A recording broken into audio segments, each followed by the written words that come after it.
आपका ब्रेन एक ड्राइवर है और उस ड्राइवर को एग्जैक्टली पता है कि ब्लड प्रेशर कितना रखना है, ब्लड शुगर कितना रखना है, कोलेस्ट्रॉल कितना होना चाहिए, टेम्परेचर कितना होना चाहिए, ये सारा कुछ वो ड्राइवर कंट्रोल करता है। जो ड्राइवर आपका बैठा है जिसे हम बोलते हैं brain, that is the driver.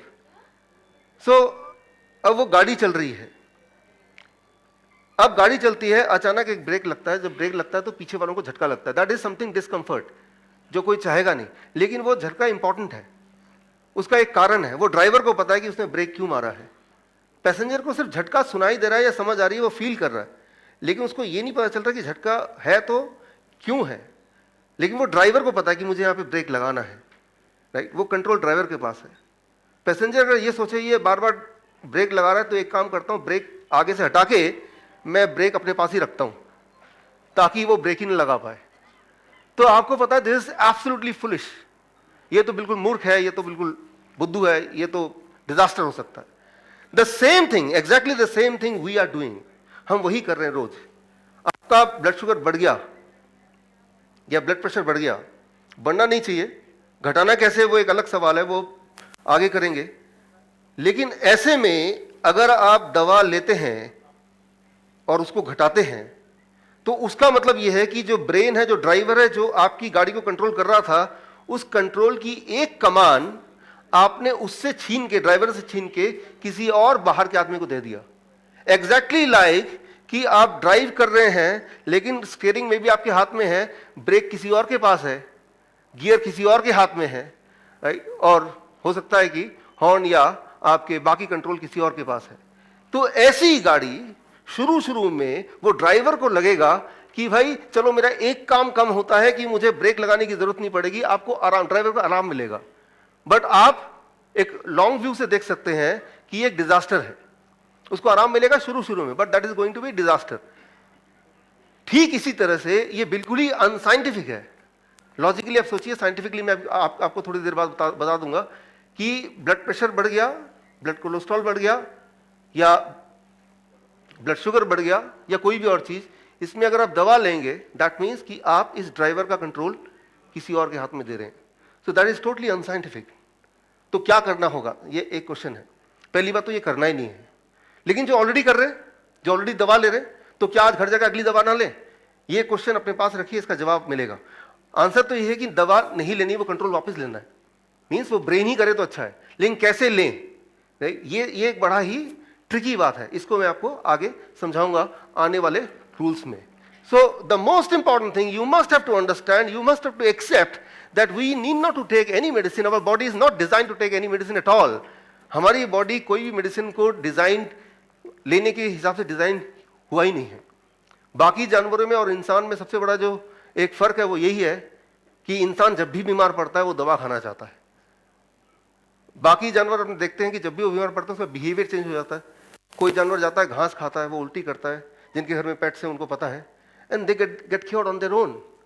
सो एक तो हम बीमार हैं, ऊपर से हम दवा खा रहे हैं।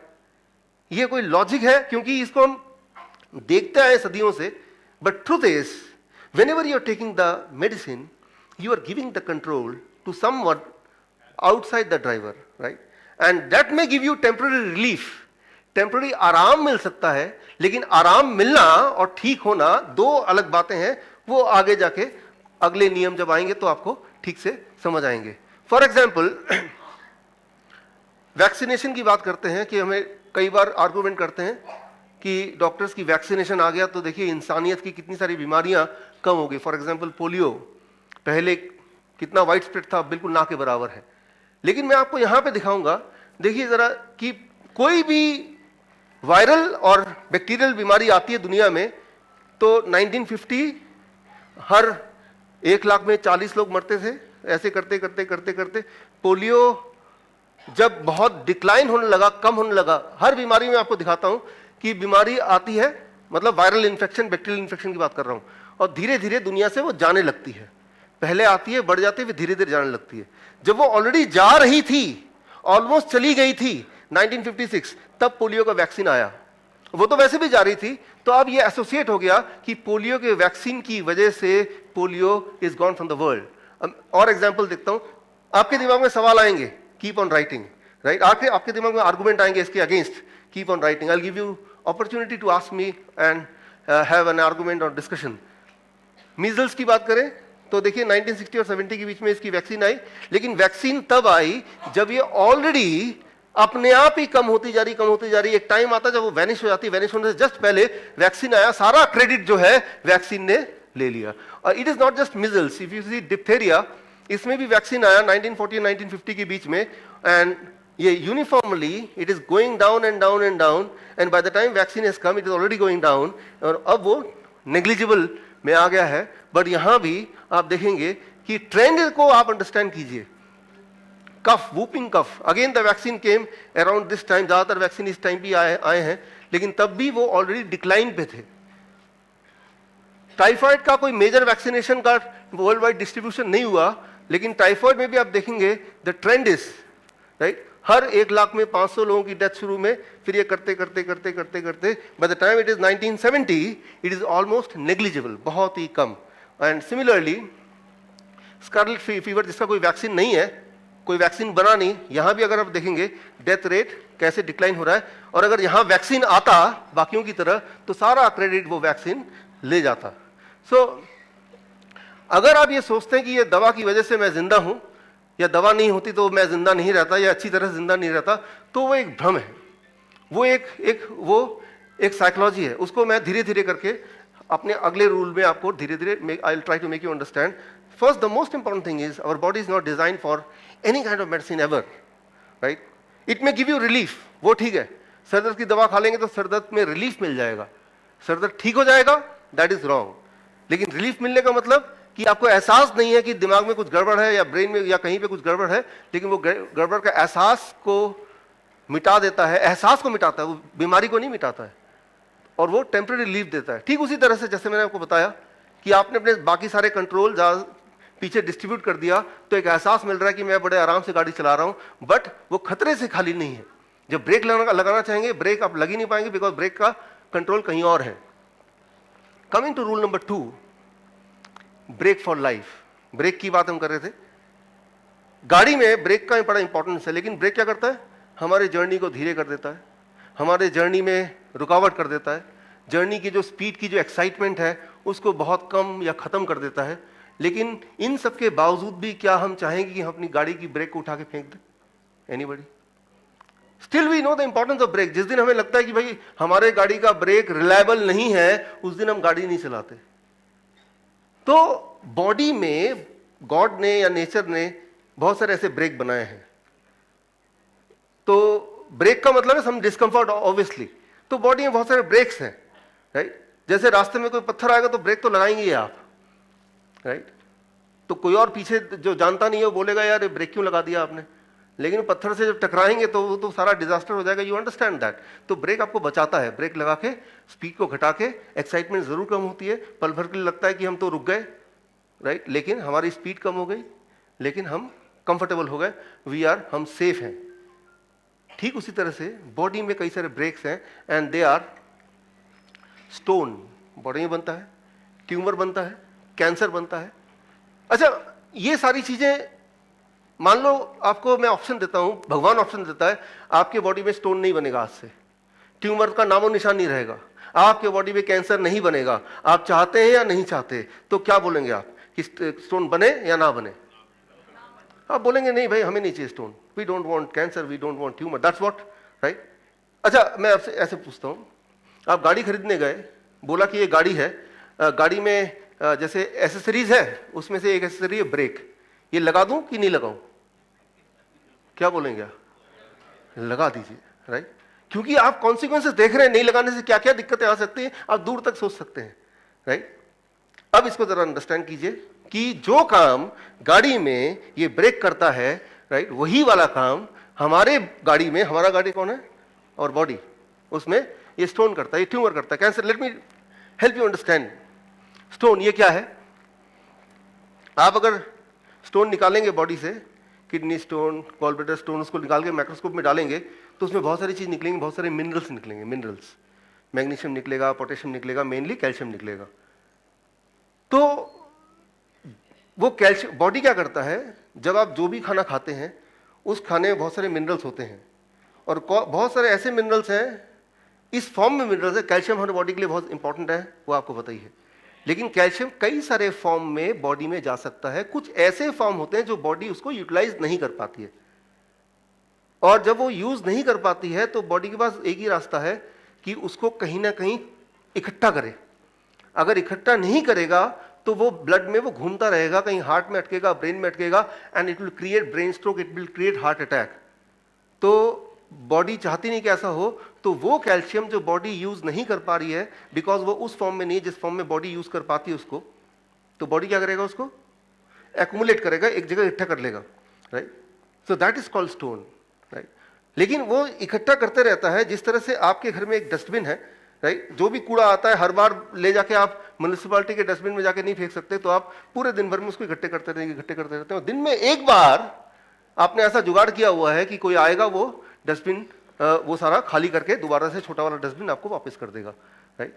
तो वो जो डस्टबिन का जो इंपॉर्टेंस है, नेसेसिटी है आपके घर में, कोई बोलेगा डस्टबिन तो अच्छा नहीं लगता, अच्छा दिखता नहीं घर पे, तो मैं डस्टबिन रखूंगा नहीं, ऐसा कोई हो सकता है? यू अंडरस्टैंड कि वो डस्टबिन की जगह क्या है, लेकिन आपको यह भी पता है कि हर दिन वो डस्टबिन खाली भी होनी चाहिए ताकि अगले दिन भरने के लिए वो खाली रहे। ठीक उसी तरह से हम में से हर एक के बॉडी में स्टोन बनता है। आगे मैं आपको दिखाऊंगा। हर एक के बॉडी में स्टोन बनता है, बन के एक पर्टिकुलर साइज तक पहुंचता है, 3 mm, 4 mm, 5 mm, 6 mm, 7 mm, right. जिस तरह से आपके घर में डस्टबिन में आपने जो भी कूड़ा डाला वो भरता जाता, लेकिन दिक्कत कब आएगी? जब कूड़ा ज्यादा हो, डस्टबिन का साइज कम हो। That is the time when it will be painful. तब वो जो कूड़ा है इधर उधर फैलेगा, तब स्मेल आएगी, that is the time, right. कूड़ा होना, राइट, वो तो इनएविटेबल है, कूड़ा होना भी इनएविटेबल है, जरूरी है, और डस्टबिन का होना भी जरूरी है, लेकिन लिमिट है, राइट। वो इतना बड़ा डस्टबिन है कि एक दिन का जो कूड़ा है वो मैनेज कर लेता है। अधिकतर केसेस में कभी कभी आप में से किसी घर में पार्टी है, बर्थडे पार्टी है, उस दिन वो डस्टबिन एकोमोडेट नहीं कर पाएगा, इजंट इट? ठीक इसी तरह से आपके जीवन में भी कभी कभी अनजाने में ऐसी पार्टी हो जाती है कि वो स्टोन का साइज इतना बड़ा हो गया कि उसके लिए जितना नियुक्त साइज था उससे बड़ा हो गया, about 10 mm। That is the time जब आपको दर्द होना शुरू होता है, राइट। तो दर्द होना शुरू होगा तो आप क्या करेंगे? The first response is you will go to the doctor, right. तो डॉक्टर बोलेगा कि भाई स्कैन कराओ, अल्ट्रासाउंड कराओ, और उसमें वो स्टोन निकलेगा। स्टोन निकलेगा तो फिर अब तो आपको आगे की कहानी में क्या बताऊं, आपको पता ही है कि क्या क्या प्रोटोकॉल होंगे, किस तरह सर्जरी होगी, और बट वो कोई ऑप्शन नहीं है, वो स्टोन कोई खराब नहीं है, और बॉडी में मैकेनिज्म है, स्टोन अगर बनता है तो फिर वो स्टोन धीरे धीरे कम भी हो जाता है। वो मैकेनिज्म मैं आपको बताऊंगा आगे, राइट। तो अगर तो दर्द हो रहा है तो याद रखिए वो स्टोन होगा, या ट्यूमर होगा, या सिस्ट होगा, या पॉलिप होगा। वो वैसे भी हमारे बॉडी में है, लेकिन उसकी साइज निर्धारित साइज से थोड़ा ज्यादा बढ़ गया है, दैट्स ऑल। अगर तो बढ़ गया है तो उसको लेट द बॉडी हैंडल, लेकिन बॉडी कैसे हैंडल करेगी, I will come to that, right. उसमें मैं अभी आऊंगा, how the body will handle. ठीक इसी तरह से हम कैंसर की बात करते हैं, हमें लगता है कैंसर एक बीमारी है। कैंसर, ऐसा कोई भी इंसान नहीं हमारे यहाँ पे जिसके बॉडी में कैंसरस सेल ना हो। कैंसर क्या है इसको थोड़ा अगर समझ लेंगे तो इसको जूझना कैसे है वो भी आपको इजीली अंडरस्टैंड हो जाएगा, how we can come out of it. In fact ये उल्टा है, किसी की बॉडी में अगर कैंसर ना हो तो उस इंसान को हार्ट अटैक, ब्रेन स्ट्रोक होने के चांसेस बढ़ जाते हैं। मैं आपको एग्जांपल देकर समझाता हूं वेरी सिंपली। ब्रेस्ट कैंसर सुना आपने, ब्लड कैंसर सुना आपने, लंग कैंसर सुना आपने, हार्ट कैंसर सुना है किसी ने? हार्ट कैंसर नहीं होता, heart is always protected from cancer, right. तो हार्ट कैंसर सुना नहीं, हर जगह कैंसर होता है, हार्ट इज प्रोटेक्टेड, राइट। तो ये क्लू दे रहा हूं मैं कि कैंसर इज इंपॉर्टेंट, राइट। वो कैसे इंपॉर्टेंट है वो मैकेनिज्म मैं आपको थोड़ा I will try to make you understand, so that उस मैकेनिज्म से you will start appreciating what is cancer and how we can take care of it. अब देखिए,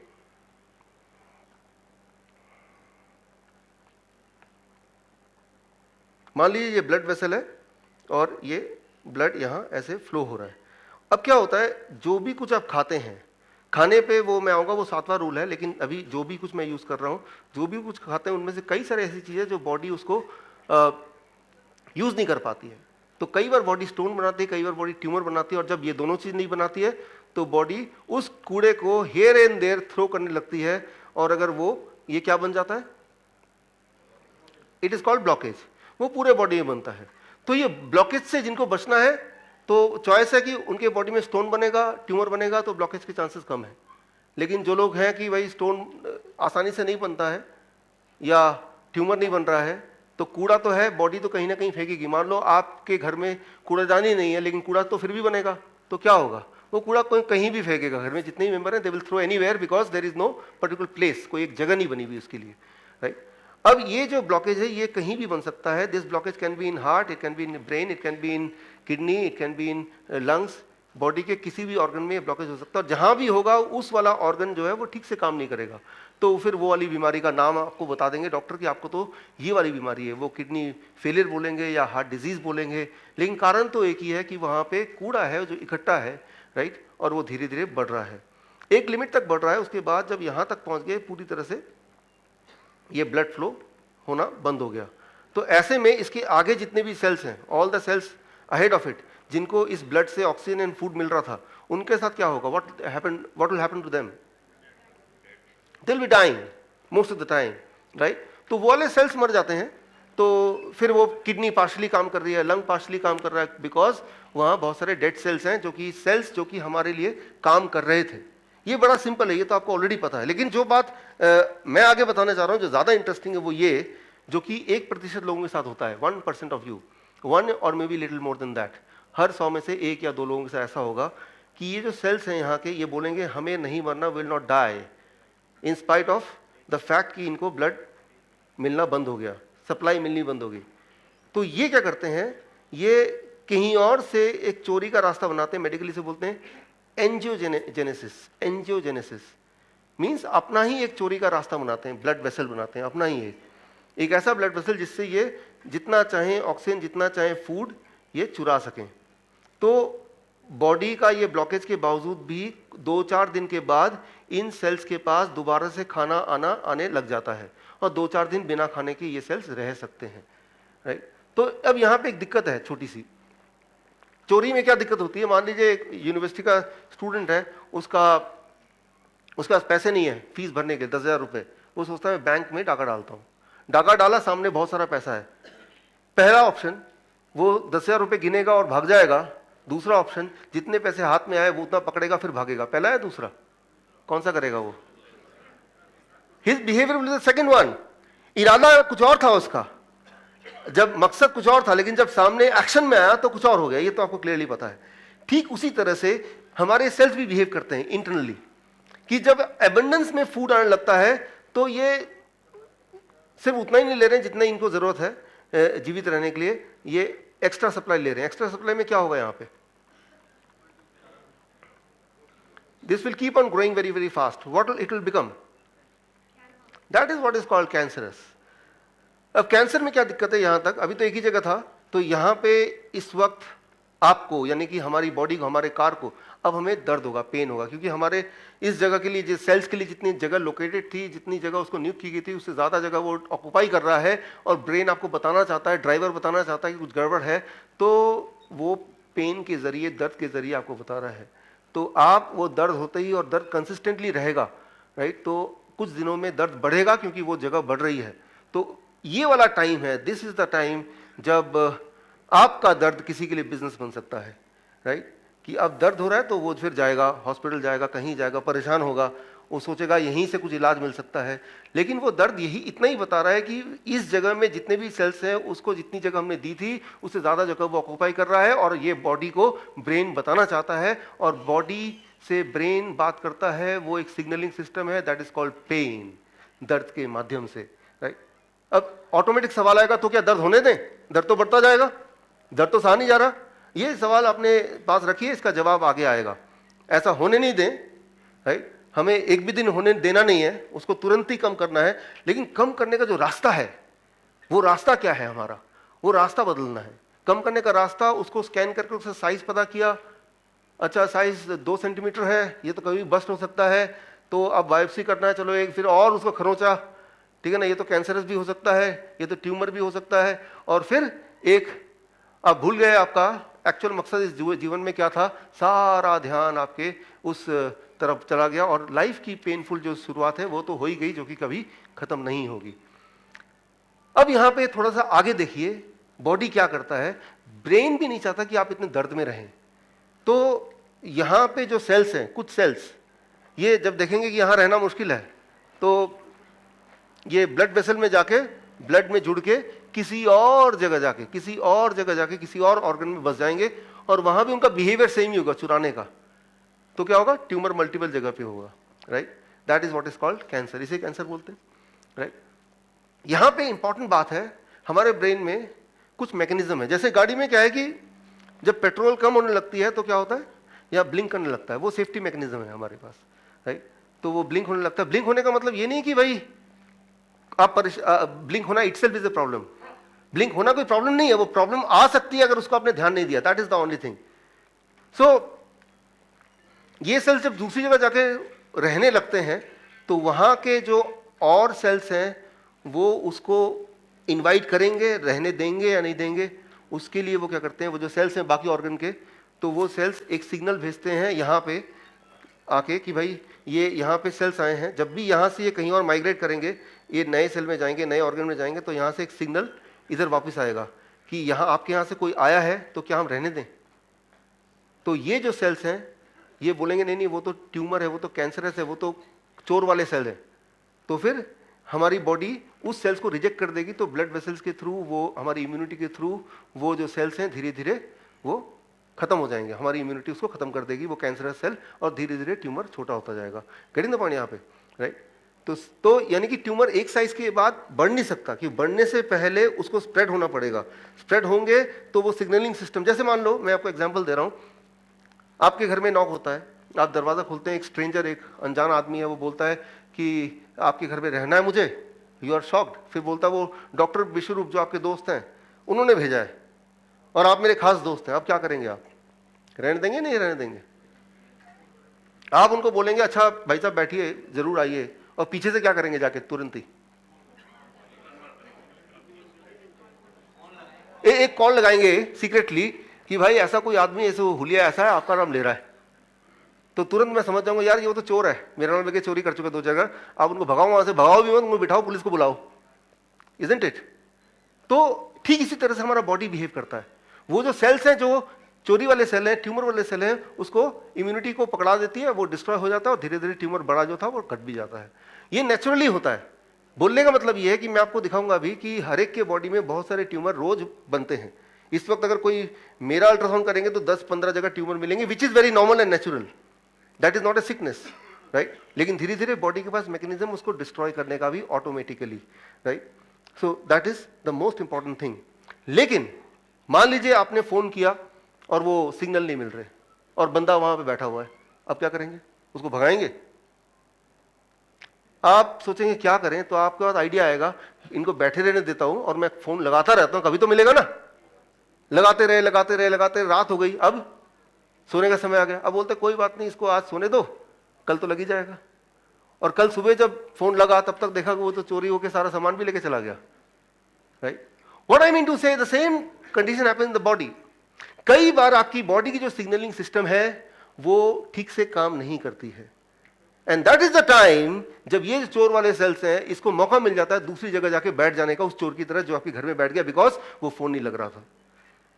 जब भी आपकी बॉडी की सिग्नलिंग सिस्टम फेल होती है, उस फेल होने के पीछे सिर्फ एक कारण है। वो कारण अगर आप हटा देंगे, आपकी बॉडी की सिग्नलिंग सिस्टम फेल नहीं होगी और ट्यूमरस ग्रोथ, कैंसरस ग्रोथ एक लेवल से ज्यादा बढ़ नहीं सकता। मैं ये नहीं बोल रहा हूं कि ट्यूमर नहीं होंगे आपके बॉडी में या कैंसर सेल नहीं होंगे, वो तो नेचुरल फिनोमिना होगा। मैं ये नहीं बोल रहा हूं कि घर पे डस्टबिन नहीं होगा, डस्टबिन तो होना ही होना है, लेकिन उसका साइज और कितना कूड़ा निकलेगा वो एक मैनेजमेंट है, राइट। सो वो एक चीज, उसे बोलते हैं टेक्निकली केमिकली उसका नाम है, एक चीज है दैट इज, वो अगर अपने बॉडी से आप हटा दें तो सिग्नलिंग सिस्टम की फेल नहीं होगी। सिग्नलिंग सिस्टम फेल नहीं होगी तो ट्यूमर एक लेवल से ज्यादा बढ़ेगा नहीं, वो अपने आप वैनिश हो जाएगा। उस नाम को, उसको कहते हैं, I am writing here, dioxin, या इसको और कहते हैं डीएलएस, डायक्सिन लाइक सब्सटेंस। डीएलएस क्या होता है, आसान शब्दों में इसको बता दूं, किसी भी तरह का केमिकल जो बॉडी के लिए नहीं बना, जैसे दवा लेते हैं तो वो केमिकल है, राइट, प्रोसेस्ड फूड लेते हैं वो केमिकल है, राइट, तो या किसी चीज को बहुत ज्यादा जलाते भुलाते हैं तो उसका जो काला काला उसका राख रह जाती है, दैट इज ए डाइऑक्सिन। वो जब बॉडी में जाता है तो वो हमारे बॉडी के सिस्टम को, सिग्नलिंग सिस्टम को फेल कर देता है। ठीक उसी तरह से याद कीजिए बजाज स्कूटर, कई बार हमारा स्पार्क प्लग हम उसको साफ करते थे, याद है, क्योंकि उसमें कचरा भर जाता था। तो कचरा भरेगा तो वो सिग्नल नहीं आएगा, सिग्नल नहीं आएगा तो वो स्कूटर स्टार्ट ही नहीं होगा। ठीक उसी तरह से आपके बॉडी के जो सिग्नलिंग सिस्टम है उसको फेल करने के लिए only one thing which is chemically called dioxin और it is called DLS। And what is that, कि जब भी कोई केमिकल बॉडी में जाएगा तो दैट कैन फेल इट। तो जब भी आप कोई भी दवा लेते हैं, कोई भी केमिकल लेते हैं, चाहे वो डायबिटीज की दवा हो, हार्ट की दवा हो, कोई भी दवा हो, that is adding to failing your signalling system. वो आप सिर्फ एक ही काम कर रहे हैं, अपने ही सिग्नलिंग सिस्टम को फेल करने की तरफ उसको बढ़ा रहे हैं, right. So our body is not design to take the medicine. Obviously फिर सवाल आएगा तो मैं हार्ट का पेशेंट हूं, पिछले 10 साल से दवा ले रहा हूं, कल से दवा ना लूं क्या? ये क्वेश्चन बड़ा इंपॉर्टेंट है, इसका आंसर आएगा, लेकिन उससे पहले आपको मैकेनिज्म थोड़ा बहुत अंडरस्टैंड करना पड़ेगा। अब आती बात, हार्ट कैंसर क्यों नहीं होता? हार्ट कैंसर सिर्फ इसलिए नहीं होता, मैंने आपको बताया था कि ये जो चोर रास्ता ये कितने दिन में बन जाएगा, कितने दिन में बनेगा? लगभग 3-4 दिन, 2-3 दिन में। और उतने दिन ये जो सेल्स हैं वो बिना ऑक्सीजन के रह सकते हैं, बॉडी के अलग अलग जगह के सेल्स, सिवाय हार्ट के सेल्स के। हमारे सारे ऑर्गन में, सारे मसल्स में हार्ट ही एक ऐसा ऑर्गन है जो लगातार काम करता है जब से आप पैदा हुए हैं। बाकी तो रेस्ट मिल जाता है ना, पैरों को, हाथों के मसल्स को, हार्ट को मिलता है? मिला कभी?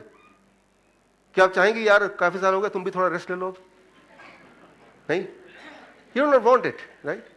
आप right, you will not dare to ask the heart to take a rest. तो हार्ट के मसल्स 1 सेकंड भी रेस्ट नहीं लेते हैं। क्योंकि वो 1 सेकंड रेस्ट नहीं लेते हैं तो उसको लगातार continuous supply of oxygen and food चाहिए in comparison to other cells. तो हार्ट के सेल्स 2 दिन वेट नहीं कर सकते कि ये वाला रास्ता बने, उससे पहले ही वो it will die.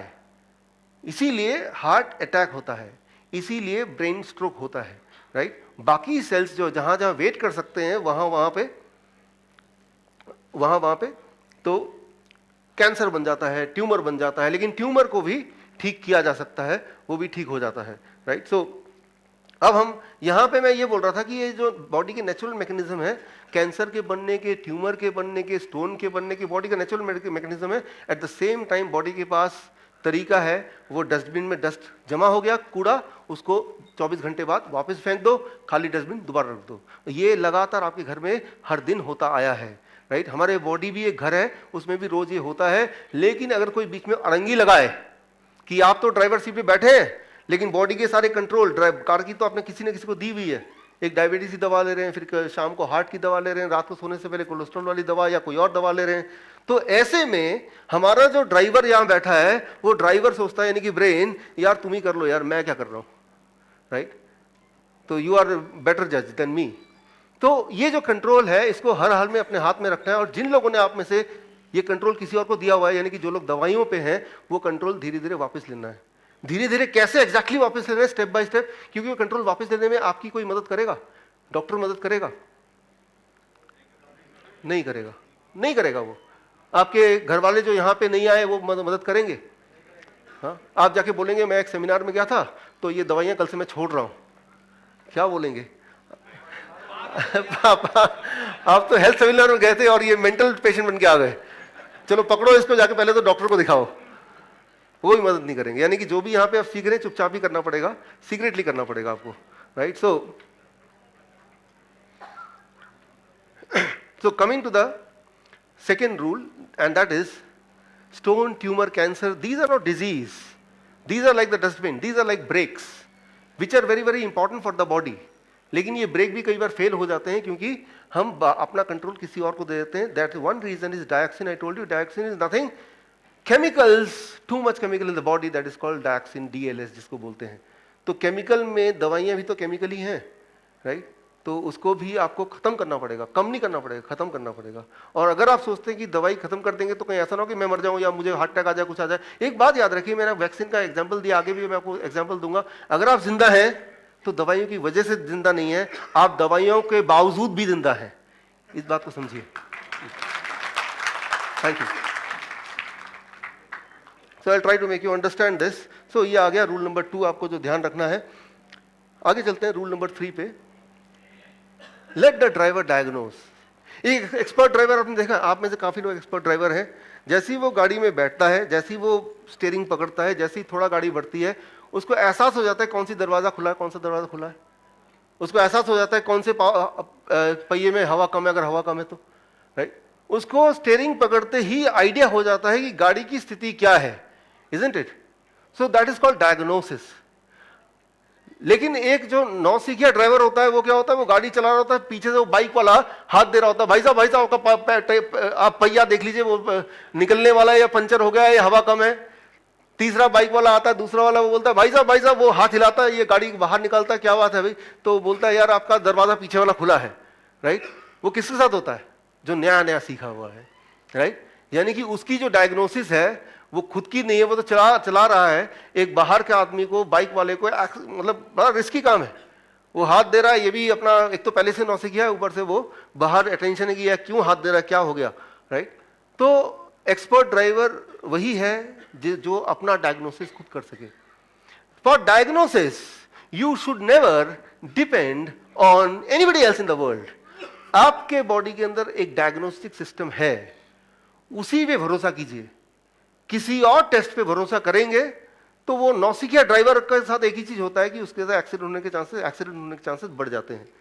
So never ever think that you are नौसिखिया। आपके तो जीवन के कितने साल बिता दिए आपने इस गाड़ी को चलाते चलाते, राइट। उस पर भरोसा कीजिए, खुद पे भरोसा कीजिए। कोई भी अगर बॉडी में तकलीफ है, अगर आपकी गाड़ी में तकलीफ है, सबसे पहले आपको पता चलेगा। आपको कोई डायग्नोसिस की जरूरत नहीं है, और जो डायग्नोसिस में पता चलेगा दैट मे और मे नॉट बी ट्रू। ये मैं आपको अभी क्लियर करूंगा, राइट। पहले तो इस पे आते हैं, इसको मैं बोलता हूं ABCD। ये ABCD को समझ लीजिए। यहां मेरा इरादा सिर्फ ये है कि आपको मैं इस तरह समझाऊं कि आपके मेमोरी में फिट हो जाए, पहली बात। और जो चीज मुझे लगती है कि आपको याद घर जाते जाते नहीं रहेगा, तो मैंने आपके लिए कुछ प्रिंट किया कलरफुल।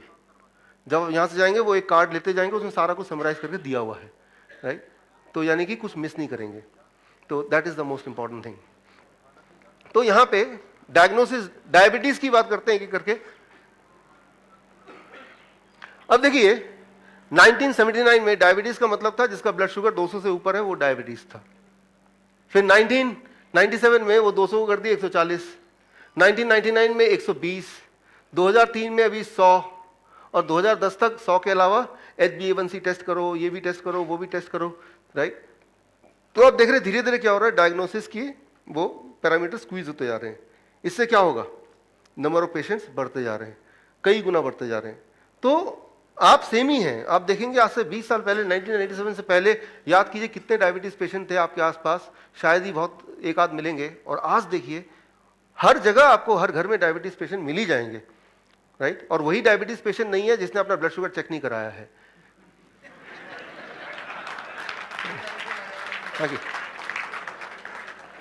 जो भी अपना ब्लड शुगर चेक कराएगा, डॉक्टर बोलेगा या तो डायबिटीज 100 से ऊपर है तो डायबिटीज है, और दवा लो 100 से नीचे तो प्री डायबिटीज, डायबिटीज हो जाएगा।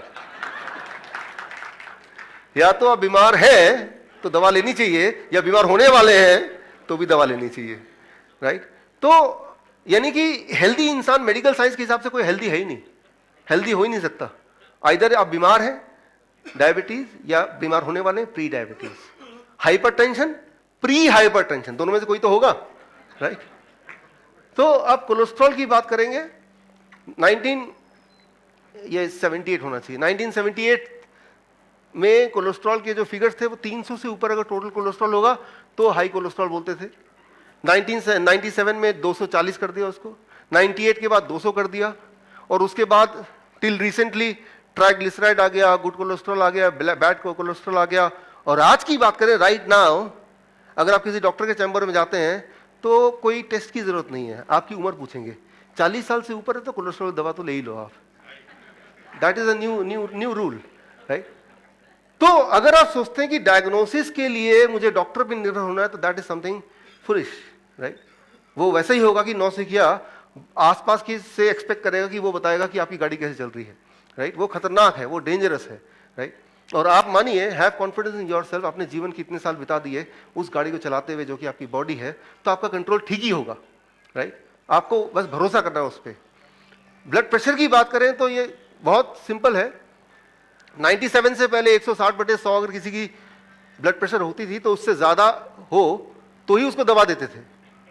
97 के बाद 140/90 कर दिया गया, अब 120/80, राइट नाउ इट इज 120/80। इससे ज्यादा हो तो दवा लेना है। ये लगातार घटता जा रहा है। ब्लड प्रेशर क्या है? मैं यहां खड़ा हूं, अचानक देखा एक सांप है, अब क्या होगा? I will just jump, right? मैं अलर्ट हो जाऊंगा, मेरी हार्ट बीट बढ़ जाएगी, मेरा पल्स रेट बढ़ जाएगा, राइट? मेरे पूरा ध्यान होगा कि मैं अपने को कैसे बचाऊं। इस वक्त कोई अगर मेरा ब्लड प्रेशर चेक करेगा तो कितना आएगा? 200/100। तो क्या मैं बीपी का पेशेंट हूं? Certainly not. ये मेरा एक सेफ्टी मैकेनिज्म है जो बॉडी ने बनाया है, कुदरत ने दिया है। जैसे कोई जिराफ है, जैसे ही उसको एहसास होता है कि कहीं आसपास शेर है, उसका हार्ट बीट बढ़ जाता है, वो ज्यादा अच्छी तरह देख पाता है, ज्यादा अच्छी तरह सुन पाता है, उसके टांगों में ज्यादा ब्लड चला जाता है और वो पूरी तैयारी में है कि कैसे लड़ा जाए या बचा जाए, राइट? तो ये कुदरती मैकेनिज्म है ब्लड प्रेशर। आप क्या करते हैं? जैसे ही आप डॉक्टर के पास जाते हैं ब्लड प्रेशर चेक करने, जैसे ही डॉक्टर को देखते हैं, ब्लड प्रेशर अपने आप बढ़ जाता है। जितना बड़ा डॉक्टर उतना ज्यादा ब्लड प्रेशर, जितना बड़ा हॉस्पिटल उतना ज्यादा हार्ट बीट। फिर डॉक्टर चेक करता है, बोलता है देखो आपका ब्लड प्रेशर कितना ज्यादा है। आप भी देखते हैं वाकई में ज्यादा है। अरे वही तो जिम्मेदार है आपके ब्लड प्रेशर का। Thank you friends. और जैसे ही आप वापस आते हैं, हॉस्पिटल से बाहर निकलते हैं, ब्लड प्रेशर फिर नॉर्मल हो गया। मेडिकली से कहते हैं white coat syndrome. White coat syndrome, white coat देखते ही ब्लड प्रेशर बढ़ जाना। 70 से 80% वो लोग जो दवा ले रहे हैं इस वक्त, मैं उनकी बात कर रहा हूं। अमंग दोज जो मेडिसिन ले रहे हैं हाई ब्लड प्रेशर की, 70 to 80% वो लोग हैं जो हाई ब्लड प्रेशर के शिकार नहीं है, वो व्हाइट कोट सिंड्रोम के शिकार हैं। यानी कि वो यूं ही दवा ले रहे हैं क्योंकि वो चेक करते वक्त इट वेंट अप, राइट? तो पहली बात तो ब्लड प्रेशर कितना भी रहे उससे दवा से कुछ होने नहीं वाला। मैं आपको एग्जांपल देता हूं। अगर लगता है कि दवा ले रहे हैं, कई बार पूछता हूं क्यों दवा ले रहे हैं, ताकि प्रिकॉशन के लिए ले रहे हैं। क्या प्रिकॉशन बताइए आप अपने नॉलेज से, कि कोई हार्ट अटैक ना आ जाए, ब्रेन स्ट्रोक ना आ जाए, यही प्रिकॉशन कुछ? अब इसको समझिए 1 मिनट के लिए, आपको आइडिया हो जाएगा। मान लीजिए मेरे पास ये पाइप है, इस पाइप को मैंने नलके में लगा दिया, पानी ऑन किया, अब पानी आ रहा है, पाइप को मैं पकड़ लूं जोर से तो पानी की स्पीड बढ़ जाएगी, प्रेशर बढ़ेगा घटेगा? बढ़ेगा। ये जो डायमीटर जितना कम होगा उतना प्रेशर बढ़ेगा। क्लियर है? डायमीटर कम होगा प्रेशर बढ़ेगा। क्लियर है ये, राइट? वाटर प्रेशर बढ़ेगा जितना डायमीटर कम होगा। ठीक उसी तरह से आप मानिए कि ये ब्लड वेसल है, ब्लड जा रहा है। मैंने आपको दिखाया था कि धीरे धीरे ब्लॉकेज होती तो डायमीटर घटता है। जैसे से ब्लॉकेज होता है डायमीटर घटता है, जैसे से डायमीटर घटेगा तो प्रेशर बढ़ेगा। तो जब भी किसी का ब्लड प्रेशर हाई है, कंसिस्टेंटली लगातार कुछ दिनों में, महीनों में हाई है, इसका मतलब ब्लॉकेज है, राइट? अब अगर हम ब्लड प्रेशर की दवा ले लेते हैं तो वो हार्ट को फोर्स करता है कि ब्लड को कम प्रेशर से जाओ, भेजो, तो ब्लड प्रेशर घट गया, लेकिन हार्ट अटैक के चांसेस घटे क्या? वो नहीं घटेंगे, क्योंकि वो तो कनेक्टेड है, उस ब्लॉकेज है या वो नहीं है। ब्लड प्रेशर की दवा ब्लॉकेज को नहीं छेड़ती है, उसको नहीं सुधार रही है।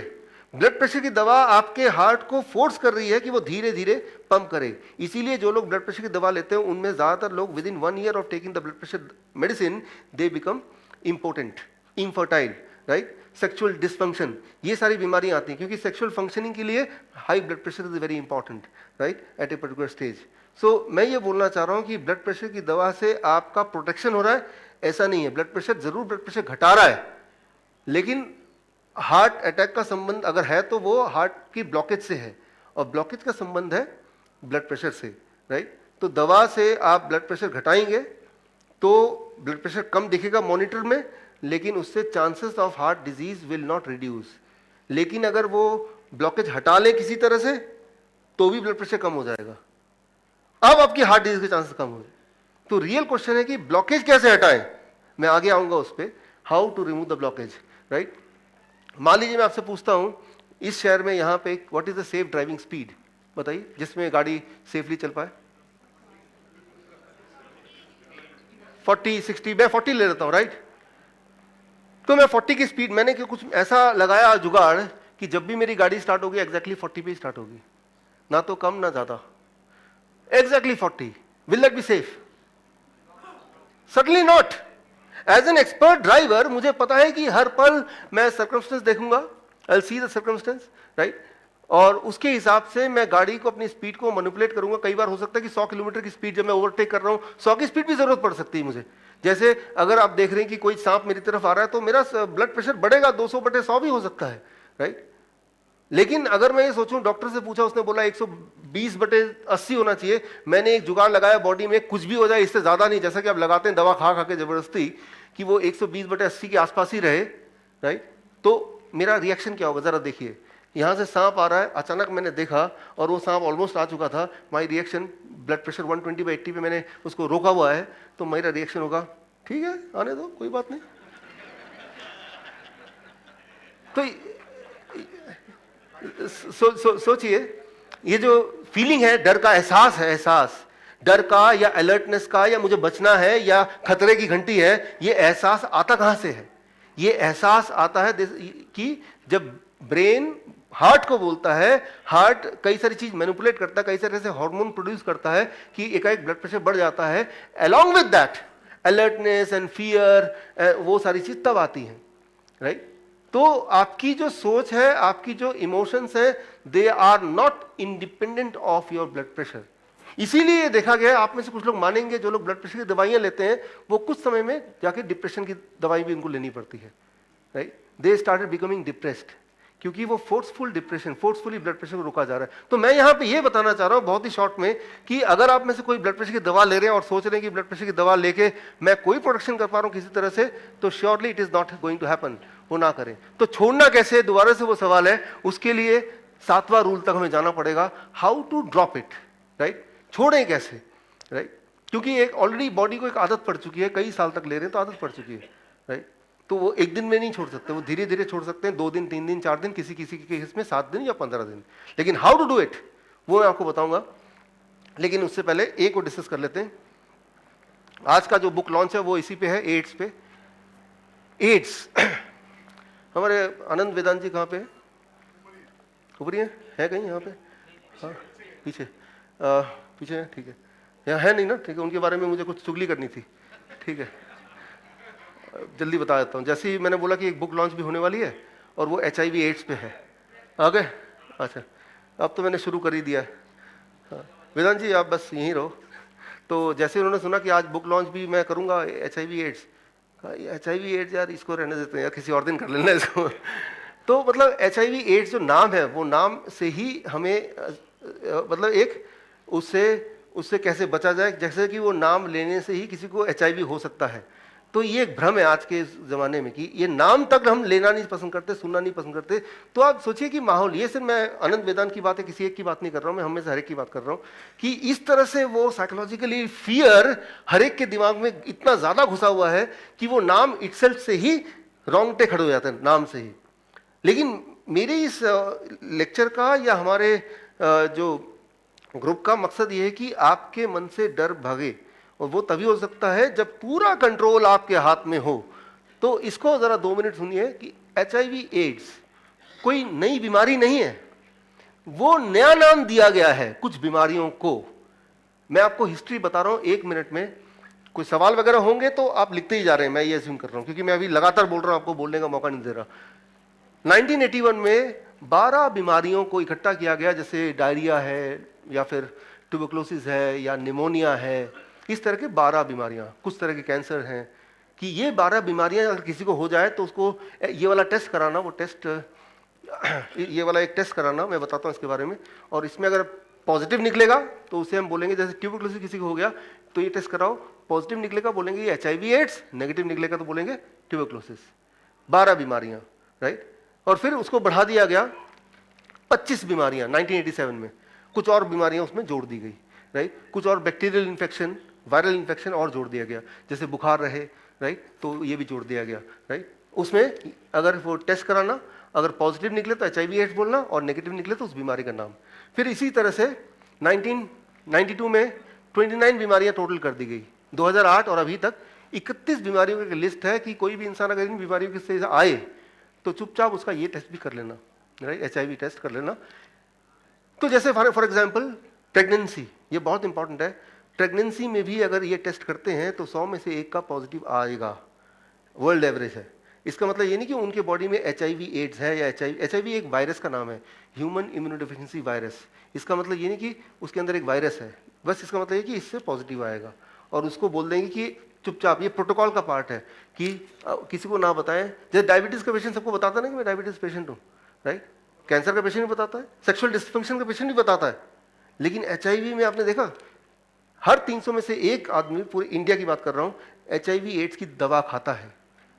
हर 300, यहाँ पे हम लोग मिला के, मुझे मिला के 600 लोग हैं, तो यहाँ पे 2 लोग ऐसे होंगे जो दवाई खाते होंगे, लेकिन वो किसी को नहीं पता, उनके परिवार को भी नहीं पता। ये इस तरह का एक सीक्रेसी मेंटेन की है अराउंड HIV एड्स, राइट।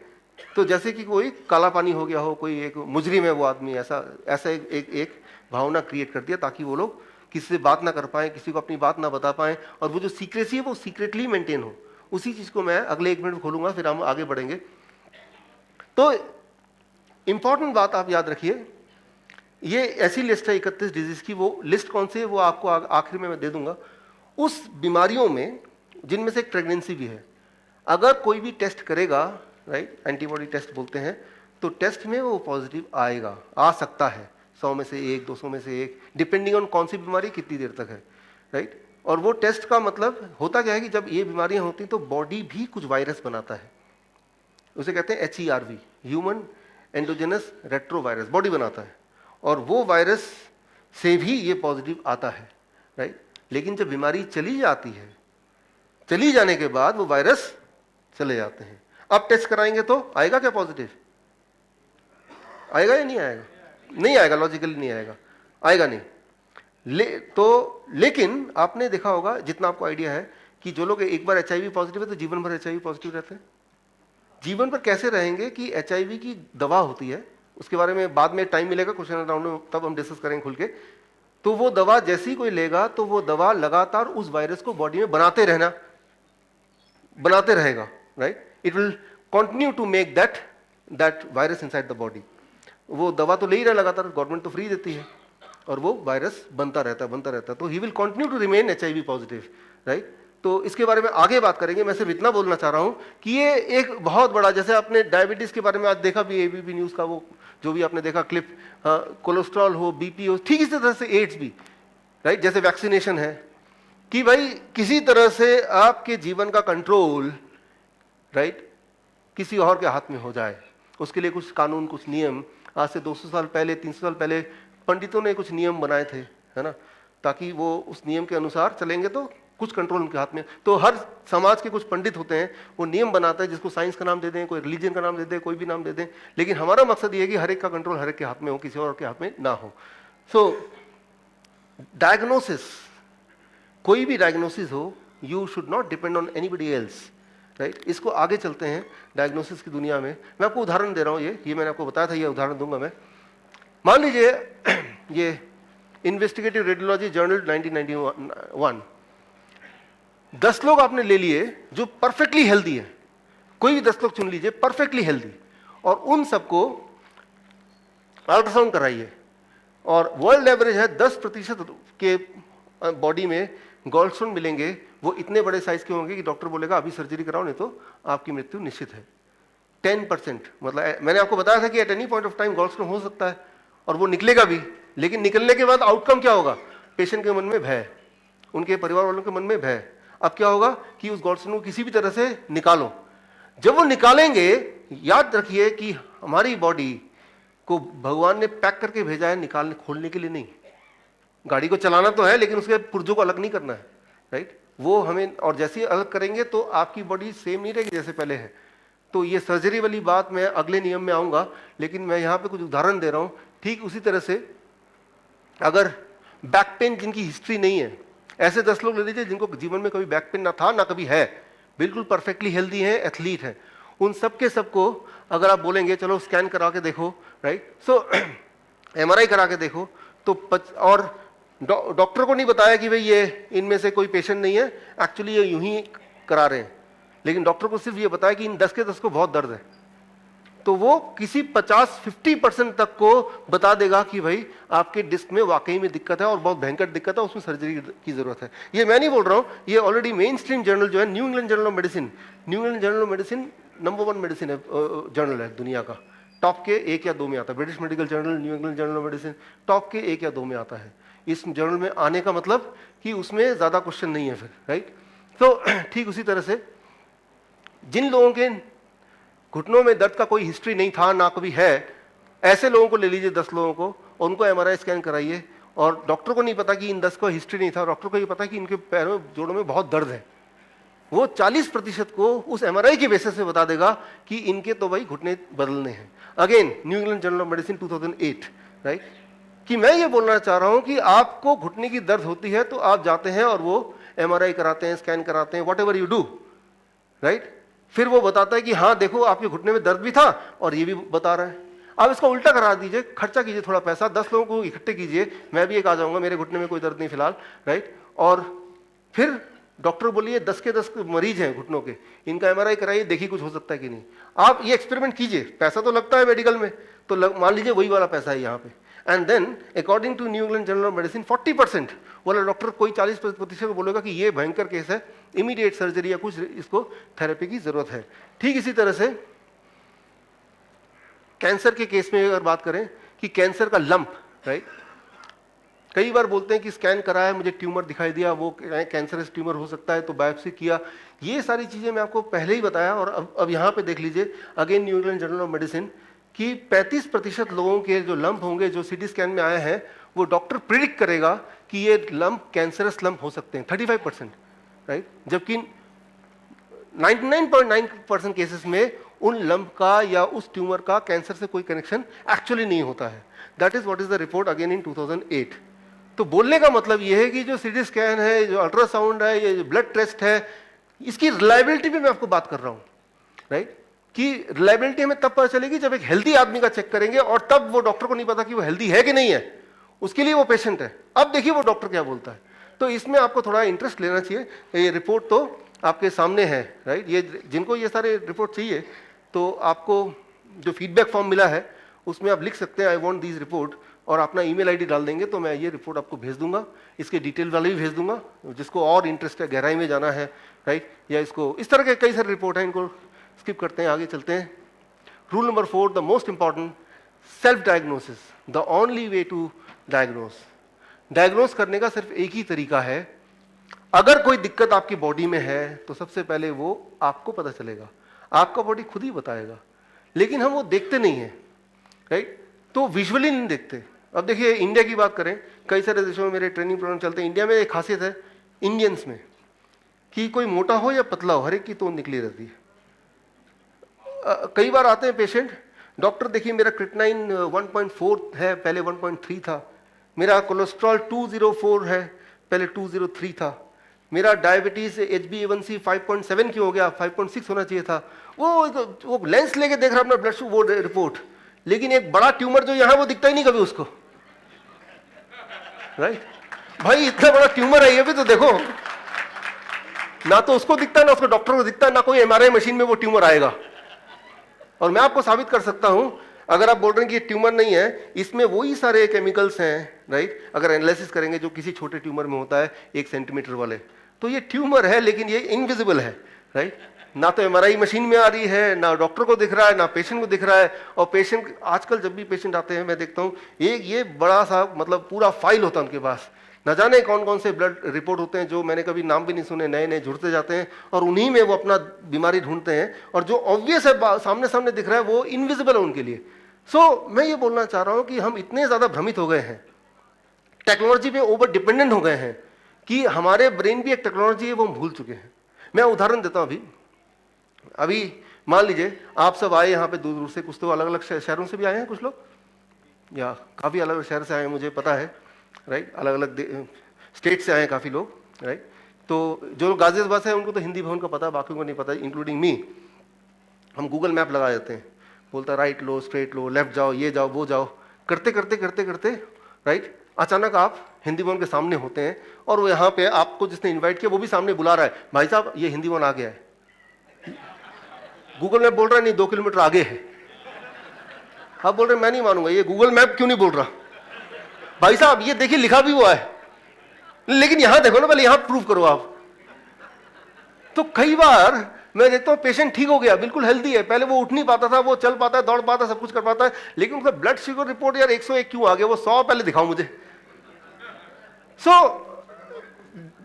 घर वाले पूछते हैं कि हम आपको हेल्दी तब मानेंगे, वो वैसे नहीं उठ पाता था, घुटने में दर्द था, उठ ही नहीं पाता था, 4 लोग और लगे थे, अब अपना काम सारे कर पाते हैं, लेकिन बोलते हम तब मानेंगे जब ये रिपोर्ट बनेगा, इसमें दिखेगा।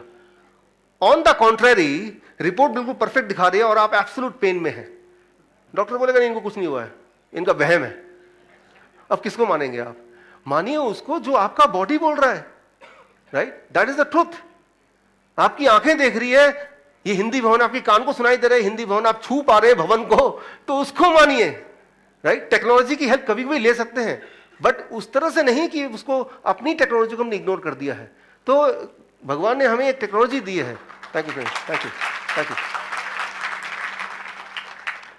तो भगवान ने हमें टेक्नोलॉजी दी है, उस टेक्नोलॉजी को अगर इग्नोर करेंगे और सोचेंगे कोई और हमें बताएगा, उस नौसिखिया ड्राइवर की तरह कि अगर दरवाजा खुला है तो कोई और बता ही देगा, अगर हवा कम है तो कोई तीसरा आदमी बताएगा ही, तो मुझे क्या चिंता करने की जरूरत है?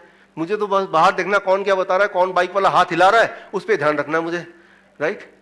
सो ऐसे वाले लोगों को ही तो एक्सीडेंट होगा, ऐसे में ही तो दिक्कत में आएंगे आप, राइट। इसको अब ठीक से समझना है कि वो जो बहुत सारी जो टेस्ट रिपोर्ट होती है, उस टेस्ट से सिर्फ एक ही इंसान को फायदा होता है, जो इंसान वो टेस्ट कर रहा है आपके लिए, जहां जा रहा है, जिस लैब वाले को, ना कि आपको, उस डॉक्टर को। आपको नहीं हो सकता फायदा, कभी हो ही नहीं सकता। इस टेस्ट के अगर रिजल्ट पे हम डिस्कस करेंगे, कभी एक लेक्चर इसी पे रख सकते हैं, तो आप अनुमान लगा पाएंगे कि ये कितना ज्यादा रैंडम है, उतना ही रैंडम की टॉस करने के बराबर का random, right, not more accurate than that. So यहां पे the important thing is for your own diagnosis you have to self depend. मैं आपको बताता हूं कैसे डायग्नोस करना है खुद के लिए। मान लो हार्ट डिजीज है तो कैसे करना है, ये सबको अपना आइडिया हो जाता है जब आप चलते हैं। मैं एग्जांपल दे रहा हूं मेरे हार्ट पेशेंट्स की, वो कैसे आके बोलते हैं कि अचानक एक दिन एहसास होता है कि जब वो तेजी से दौड़ रहे हैं तो थोड़ा सा पेन हो रहा है, लेकिन वो इग्नोर करता है कि हो गया होगा, किसी को बताता भी नहीं है। फिर वो देख रहा है जब भी वो थोड़ा तेजी से दौड़ रहा है तो एग्जैक्टली उसी समय पेन हो रहा है, तो वो डिसाइड करता है कि मैं दौड़ूंगा नहीं, अब थोड़ा चलूंगा, वॉक करने लगूंगा, ब्रिस्क वॉकिंग, तो उस पर आता है। 2-4 महीने में फिर क्या होता है, जब वॉक करता है तब भी वो पेन होता है। तो डिस्कम्फर्ट में वो सोचता है कि यार ये अच्छा, मैं धीरे धीरे वॉक करूंगा, लेकिन बताता नहीं। फिर एक दिन नोटिस करता है जब मैं सामान लेके, वो शॉपिंग बैग लेके चल रहा हूँ, ये स्टेज पे चल रहा हूँ, तो वो वाला पेन दोबारा आ जाता है। उसको आइडिया हो जाता है कुछ गड़बड़ है, सोचता है मैं लिफ्ट में ही जाऊंगा। इस तरह से वो, तो ब्रेन क्या कर रहा है, आपको बार बार आगाह कर रहा है, आपको आइडिया भी हो रहा है, राइट, लेकिन आप उसको इग्नोर कर रहे हैं। एक टाइम आएगा, लगता है यार कुछ ज्यादा ही होगा, ऐसा ना कुछ गड़बड़ हो जाए, तो चुपचाप आप क्या करेंगे, चलो एक बार डॉक्टर को दिखा लेता हूं। डॉक्टर बोलेगा, डॉक्टर सुनेगा सारी बातें, सारी हिस्ट्री बताएंगे, डॉक्टर समझ जाएगा इन सारी बातों का मतलब, आप समझिए इसका मतलब कि there is a blockage, 70%, 60%, 80% blockage है, इनका मतलब यही होता है। लेकिन डॉक्टर क्या बता देगा वो इतनी आसानी से ब्लॉकेज है? बोलेगा लगता है हार्ट की कुछ दिक्कत है, ऐसा है, छोटा मोटा टेस्ट करा लो, एंजियोग्राफी करा लो। बोलेगा ठीक है, कोई एंजियोग्राफी सोचेंगे कि कोई ग्राफी होगी, करा लेते हैं। हाँ, तो बोलेगा, वो डॉक्टर बोलेगा चलो इस पर साइन करते, उस पर लिखा है कि अगर इस एंजियोग्राफी के दौरान आपकी मौत हो गई तो हम जिम्मेदार नहीं है, तो तब किससे पैसा ले और कहाँ पे बॉडी दे, वो भी यहाँ एड्रेस डाल दो। अब कान खड़े हो जाएंगे, भाई ये क्या है, आप तो एंजियोग्राफी करने वाले थे इसमें मरने का क्या कनेक्शन? आपको आइडिया ही नहीं है कि एंजियोग्राफी कितना ज्यादा इंजरियस हो सकता है बॉडी को, वो यूं ही डॉक्टर बोलता है। अब डॉक्टर कन्विंस करेगा कि आप यहाँ से घर तक जाओगे, जा भी पाओगे कि नहीं, हम तो श्योर नहीं है भाई। आप बोलेंगे मैं तो खुद ही चल के आता हूँ, कल खुद ही चल के चले जाऊंगा। आपने बोलेगा आपने अपने रिस्क पे जा रहे हो, साइन कर दो तो मैं भेजूं। आप बोलो लो साइन कर देता हूँ। डॉक्टर देख रहा है चुगनल में आया नहीं अभी भी। अब अगला क्या करेगा, वो आपकी बीवी को फोन लगाएगा कि भाई साहब का तो मैंने देखा, लगता नहीं है कि हालत ऐसी है, तो आप बोलो तो छोड़ दूं मैं? वो क्या बोलेंगी? बस वहीं रोक के पकड़ के रखो, हम आ रहे हैं सब। सारे रिश्तेदार पैसे वैसे, डॉक्टर साहब जो मर्जी कीजिए, पैसा लीजिए जितना मर्जी, बस इनको यहां से पकड़ के इनको जो भी बेस्ट है वो करके दीजिए, राइट? तो बस वो ना, वो पैंतर हर जगह सेम ही है। और वो इंडिया की बात नहीं, मैं इंडिया में बोलता हूँ, वियतनाम में बोलता हूँ, मलेशिया में, कहीं कम कहीं ज़्यादा, वो अलग बात है, लेकिन वो जो एक स्टाइल है वो सेम है। एक इंपॉर्टेंट बात हम डायग्नोसिस पे थे, जब भी इस तरह का अगर किसी को भी सिम्टम आए तो समझ जाइए वो ब्लॉकेज है, और ब्लॉकेज होना कोई अनोखी बात नहीं है, वो बॉडी में होती है। इंपॉर्टेंट ये है कि अब वो ब्लॉकेज हटाए कैसे, पहली बात। और ये कैसे पता चलेगा ब्लॉकेज हट गया है, दूसरी बात। ये ऐसे पता चलेगा हट गया कि कुछ दिनों के बाद दोबारा दौड़ने लगेंगे, और अगर दर्द नहीं होता हट गया। इसमें किसी टेस्ट या स्ट्रेस टेस्ट की जरूरत नहीं, कोई एंजियोग्राफी की जरूरत नहीं है, आपका बॉडी खुद ही बताने को तैयार है, राइट? तो अब हटेगा कैसे वो मैं आगे बताऊंगा। टेस्ट कैसे होगा वो मैंने आपको ऑलरेडी बता दिया, कि जो पेन हो रहा था, जो डिस्कंफर्ट था चलने से दौड़ने से, अगर वो कम होता हुआ दिख रहा है या वो नहीं हो रहा है एक टाइम के बाद, तो वो ब्लॉकेज हट गया है, दैट्स ऑल, राइट? लेकिन वो उसके लिए वो कम करना कैसे है वो थोड़े आगे आएगा, वो 7वें रूल पे आएगा, हम 4थे रूल पे इस वक्त है। So self diagnose. ठीक इसी तरह से अगर स्टोन होगा, स्टोन तो होता ही है हर एक के बॉडी में, ट्यूमर होगा वो भी होता है, लेकिन उसकी साइज ज्यादा होगी तो क्या होगा? Body will tell you in the form of pain. तो पेन हो गया तो यानी कि वहां पे स्टोन ज्यादा बढ़ गया, या फिर वहां पे ट्यूमर बढ़ गया, इस तरह का है। तो यहां पे आपको ये मेजर करने की कोई जरूरत है क्या, वो 5 मिलीमीटर है कि 6 मिलीमीटर है, उससे क्या फर्क पड़ जाएगा, राइट? आपको पता चल गया कि वहां पे स्टोन है या ट्यूमर है या कुछ भी ऐसा, आउटग्रोथ नाम दे दीजिए, give a new name, outgrowth. एक ऐसी चीज जिसकी वो जगह नहीं है, वहां पे वो बढ़ता जा रहा है। तो आपको ये देखना है कि वो वहीं पे रिस्ट्रिक्ट हो जाए, कम हो जाए, यही तो देखना है आपको। इससे मतलब होने की कोई जरूरत है कि उसका साइज मैं चेक करूं भाई, प्रिसिशनली कितना है, राइट? वो अल्ट्रासाउंड करा के, एमआरआई करा के, जो कि अपने आप में इन्वेजिव प्रोसेस ऑलरेडी है, राइट? उसकी जरूरत नहीं है, आपके बॉडी ने बता दिया। और पेन की इंटेंसिटी, कितना ज्यादा पेन है, उससे आइडिया हो जाएगा कि मामला थोड़ा ज्यादा गड़बड़ है कि कम गड़बड़ है।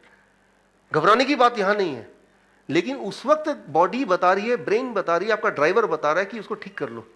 और ठीक करने का मैकेनिज्म बॉडी के अंदर है, वो मैं अभी आगे आता हूं कि ठीक करने का मैकेनिज्म कौन सा है और कैसे बॉडी के अंदर वो ठीक होता है, right? That becomes our 5th rule. मान लीजिए आपकी गाड़ी में 4 पहिए हैं, एक पहिया पंचर हो गया और आपका स्टेपनी नहीं है, कार है आपके पास। एक मोटरसाइकिल वाला आता है, बोलता है कि, या दूसरी कार वाला आता है, ट्रक वाला आता है, कोई और गाड़ी वाला आता है कि आप मेरा टायर ले लो। ले लेंगे? क्यों नहीं लेंगे? वो उसका साइज छोटा बड़ा है, एग्जैक्ट साइज है नहीं, वो वाला मॉडल है नहीं। तो आप लेंगे तो बोलेगा बिल्कुल नया है भाई। आप सोचेंगे भैया वो एक नया है तो ये मेरा जो तीनों टायर ये भी खराब हो जाएगा, और गाड़ी में और बहुत सारा झंझट हो जाएगा। आप ये ध्यान रखते हैं कि आपकी जो गाड़ी है उसका जो मॉडल है उसके हिसाब से ही टायर ही क्यों, कोई भी बॉडी के कार के पार्ट्स हैं अकॉर्डिंगली आप चेंज करते हैं, उसी कंपनी का लेते हैं ताकि वो एग्जैक्टली फिट बैठे, राइट? किसी और का नहीं लेते। ठीक इसी तरह से आपके बॉडी में जब हम पैदा हुए थे, बहुत सारे स्पेयर पार्ट बॉडी में रखे हुए हैं। अगर कोई माइक्रोस्कोप लेके देखेगा तो वहां पे स्पेयर पार्ट है। ये इमेजिनरी बात नहीं है, ये उतना ही है जितना कि स्टेपनी गाड़ी में होता ही है जब आप नया नया खरीदते हैं तब। ठीक उसी तरह से बॉडी में, पूरे बॉडी में सिर से पैर तक, आप जब पैदा हुए थे, नए नए ब्रांड न्यू आप आए थे, तब बहुत सारी स्टेपनी जो कि हजारों में है, उसे हम मेडिकली भाषा में बोलते हैं कोलैटरल आर्टरीज। स्टेपनी का नाम है कोलैटरल आर्टरीज। पूरे बॉडी में है, वो छोटे छोटे आर्टरीज होती हैं जो कि बंद होती हैं। जैसे स्टेपनी होता है पूरा तैयार है लेकिन वो काम नहीं कर रहा है इस वक्त, जरूरत पड़ी तो आपने उसको स्टेपनी को लेकर लगा दिया, राइट? वो स्टेपनी गाड़ी के अंदर ही है, राइट? वो पुर्जा गाड़ी के अंदर ही है। ठीक इसी तरह से हमारे गाड़ी में, हमारी बॉडी में सिर से पैर तक बहुत सारी स्टेपनी, हजारों की संख्या में, हर थोड़ी थोड़ी दूर में भगवान ने बनाई हुई है। उसका नाम क्या है? Collateral arteries, right? तो जब भी जरूरत पड़ेगी, किसी का हार्ट में ब्लॉकेज है, अभी बताया था, ब्रेन में ब्लॉकेज है, राइट? या कहीं भी ब्लॉकेज है तो वो काम नहीं कर रहा, तो बॉडी उस स्टेपनी को यूज कर सकता है, तो थोड़े दिन में काम करेगा। लेकिन बॉडी यूज करे, स्टेपनी होना इज नॉट सफिशिएंट। स्टेपनी में लगाऊं कैसे? टूल्स भी चाहिए, स्किल्स भी चाहिए। हम में से काफी लोग होंगे जिनकी गाड़ी में स्टेपनी है, लेकिन जब भी पंचर होता है तो हम खुद नहीं लगाते, हम सोचते हैं कोई आ जाए, क्योंकि हमने कभी लगा के देखा नहीं, है ना? तो मैं ये बोलना चाह रहा हूँ स्टेपनी होना सिर्फ फर्स्ट स्टेप है, बट स्टेपनी को लगाने भी एक स्किल है जो ऑटो मोड में सारे एनिमल्स को आता ही है, लेकिन हमने कभी उस चीज़ पे ध्यान नहीं दिया तो हमने उसको सीखा नहीं। खैर आज हम ध्यान देंगे तो हम उसको सीखेंगे। बोलने का मतलब ये है कि उसे ये आपके बॉडी में ऑलरेडी स्पेयर पार्ट है, घुटने में भी है जो आपके घुटने को ठीक कर सकता है, किडनी में भी है जो डायलिसिस को रोक सकता है, राइट, डायलिसिस हो रहा है तो बंद करा सकता है, हार्ट में भी है जो ब्लॉकेज के बावजूद भी वो स्टेपनी लग जाएगा तो ब्लॉकेज के होने के बावजूद भी आपका हार्ट ठीक से काम करेगा और आपको एहसास नहीं होगा कि ब्लॉकेज है, क्योंकि नया स्टेपनी लग चुका है। वो बॉडी के सारे ऑर्गन में ऑलरेडी है और वो माइक्रोस्कोप से दिखता है, उसका नाम कोलेट्रल आर्टरी बोलते हैं। और जब बॉडी ऐसा करता है तो उसका मेडिकली बोलते हैं, इसे कहते हैं नेचुरल बाईपास, स्पेशली हार्ट के केस में, हार्ट में ज्यादा होता है natural bypass, right. So how it looks like, वो दिखता कैसे है मैं आपको थोड़ा सा बता दूं। Collateral artery is the stepney of a body. देखिए ये ब्लड ऐसे फ्लो कर रहा है, धीरे धीरे यहाँ ब्लॉकेज हो जाएगा तो फ्लो होना बंद हो जाएगा, तो यहाँ जितने भी सेल्स हैं हार्ट वाले वो उसी वक्त मर जाएंगे। उसके मरने से हार्ट काम करना बंद करेगा, इसे क्या बोलते हैं हम, हार्ट अटैक। हार्ट अटैक ना हो उसके लिए बॉडी में ये छोटे छोटे आर्टरीज बने हुए हैं, आर्टरीज स्टेपनी की तरह दोनों अंत छोर बंद है। हम में से काफी लोगों के केस में ये आर्टरी ऑटोमेटिकली बॉडी पहले से ही खोल के रखता है ताकि किसी दिन भविष्य में अगर ये ब्लॉक हो जाएगा तो उसी वक्त ब्लड यहाँ से फ्लो करेगा और आपको पता भी नहीं चलेगा, और हार्ट अटैक आया भी और आप जिंदा भी हैं, आपको पता भी नहीं है। फिर कभी किसी और समय कोई एंजियोग्राम करेगा डॉक्टर, कभी ऐसा कई बार केस हुआ होगा आपके आसपास कि डॉक्टर बोलेगा आपके तीनों आर्टरी तो बंद है लेकिन फिर भी आप जिंदा कैसे हैं। फिर डॉक्टर खुद ही बताएगा कि आपकी बॉडी ने ये नेचुरल बाईपास किया हुआ है तो आप जिंदा हैं। ये बॉडी का बहुत ही नेचुरल फिनोमिना है, कोई बड़ी बात नहीं है बॉडी के लिए, राइट। लेकिन बॉडी ऐसा तभी कर सकता है जब बॉडी में डायोक्सिन नहीं हो, और डायोक्सिन हम रोज खाते हैं in the form of some medicine. Medicine खाते हैं बचने के लिए, लेकिन हमारी बॉडी का जो स्टेपनी है उसको जंग लगता रहता है, राइट। Thank you. तो मेडिसिन खा के हम, हमारा जो नेचुरल सिस्टम है वो सिस्टम जो काम कर रहा था, ये नोबेल प्राइज विनिंग साइंस 1998। बोलने का मतलब जितनी भी चीजें मैंने बताई कोई मैंने अपनी इमेजिनेशन से नहीं बनाई, मेरी कोई खुद की डिस्कवरी नहीं है, ये ऑलरेडी एग्जिस्टिंग साइंस है और मेन स्ट्रीम साइंस है। मेन स्ट्रीम साइंस मतलब जो ऑलरेडी यूनिवर्सली एक्सेप्टेड है, मेन स्ट्रीम मेडिकल जर्नल में जो है या मेन स्ट्रीम मेडिकल एजुकेशन में जो है उस साइंस की मैं बात कर रहा हूँ, राइट। तो आपने अभी तक 5वें रूल आते आते आप यहां तक पहुंच गए हैं कि हमारा एक दुश्मन है, उस दुश्मन का नाम क्या है, डायोक्सिन। बस उसको हटा दो, अगर वो हटा दें तो कैंसर है तो वो ठीक हो जाएगा, हार्ट डिजीज है तो वो ठीक हो जाएगा, किडनी फेलियर है तो वो ठीक हो जाएगा। एक काम करो बस, डायोक्सिन को उठा के फेंक दो, राइट। तो वो फेंकने से ही आपकी जिंदगी चालू होगी। हमारा कैंप लगता है साल में एक बार इंडिया में, जहां हम 3 दिन, कई बार पेशेंट बोलते हैं डर के मारे कि 10 साल से दवा ले रहा हूँ, अचानक कैसे छोड़ दूं, कुछ हो गया तो। मुझसे पूछते हैं क्या आप जिम्मेदार होंगे, राइट। तो कई बार कुछ, जैसे आप में से कुछ लोग चुपचाप जाएंगे, वो जो आपका डॉक्टर दवा देता था वो आप उनको बोलेंगे डॉक्टर साहब मैं 3 दिन के लिए एक्सपेरिमेंट करना चाहता हूँ, मैं किसी सेमिनार में गया था, वो बोल रहे दवा छोड़ देना। वो पता है क्या बोलेंगे, अगर छोड़ दिया कुछ हो गया तो मैं जिम्मेदार नहीं हूं भाई। तो फिर आप उनसे पूछिए ठीक है मैं नहीं छोड़ता और कुछ हो गया, क्या आप जिम्मेदार हैं? तब तो मैं बिल्कुल नहीं हूं। एक बात याद रखिए, जिम्मेदारी तो आप ही की है, वो किसी की जिम्मेदारी नहीं है। आपका शरीर है, आपका गाड़ी है, आप ही को रखना है ध्यान इसको। अभी गाड़ी बाहर पार्क किया, जिम्मेदारी किसकी है? अनंत वेदांत की तो नहीं है, आप ही की जिम्मेदारी। लिखा रहता है ना, park at your own risk, है ना। जिम्मेदारी आप ही की है, वो किसी की ना थी ना कभी है, राइट। और दवा के अभाव से लोग नहीं मरते हैं, दवा ज्यादा खा के मरते हैं लोग ज्यादातर, राइट। कभी सुना है मेडिसिन डेफिशिएंसी से कोई मरा हुआ आज तक? Deficiency of medicine he died, right, ऐसा कभी हुआ है? सो मैं ये बोलना चाह रहा हूं कि अगर तो आप गाड़ी के मालिक हैं तो डिसीजन आपको लेना पड़ेगा, राइट।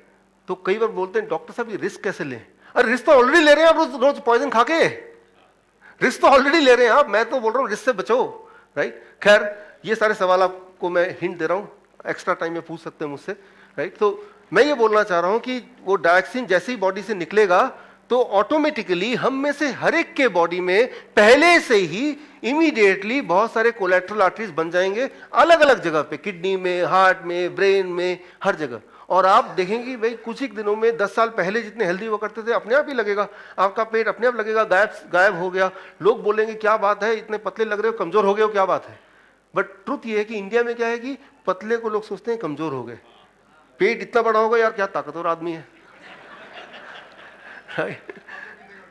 खाते पीते घर का है, फिर चाहे 4 आदमी लेके इसको उठा के लेके जाना पड़े, है ना। तो हमें we need not to be influenced by what the people से।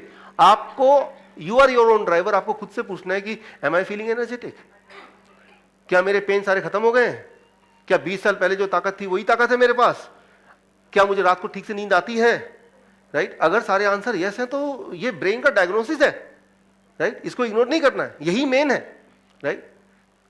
सो मोस्ट इंपॉर्टेंट थिंग, हमारे बॉडी में जगह जगह पे स्टेपनी बनाए हुए हैं, जगह जगह पे डॉक्टर बिठाए हुए हैं गॉड ने, तो वो लेकिन वो जंग खा चुके हैं, उसको डायक्सिन को निकाल के फेंकना है। कैसे फेंकना है, I will come to that. उसके लिए हम आगे बढ़ते हैं रूल नंबर 6 पे, यूज द राइट फ्यूल। आपके पास गाड़ी है, डीजल की गाड़ी है, मैं बोलूं यार आपको महंगा फ्यूल डालता हूं, पेट्रोल डाल देता हूं, महंगा है डीजल से, गाड़ी जाते चलेगी।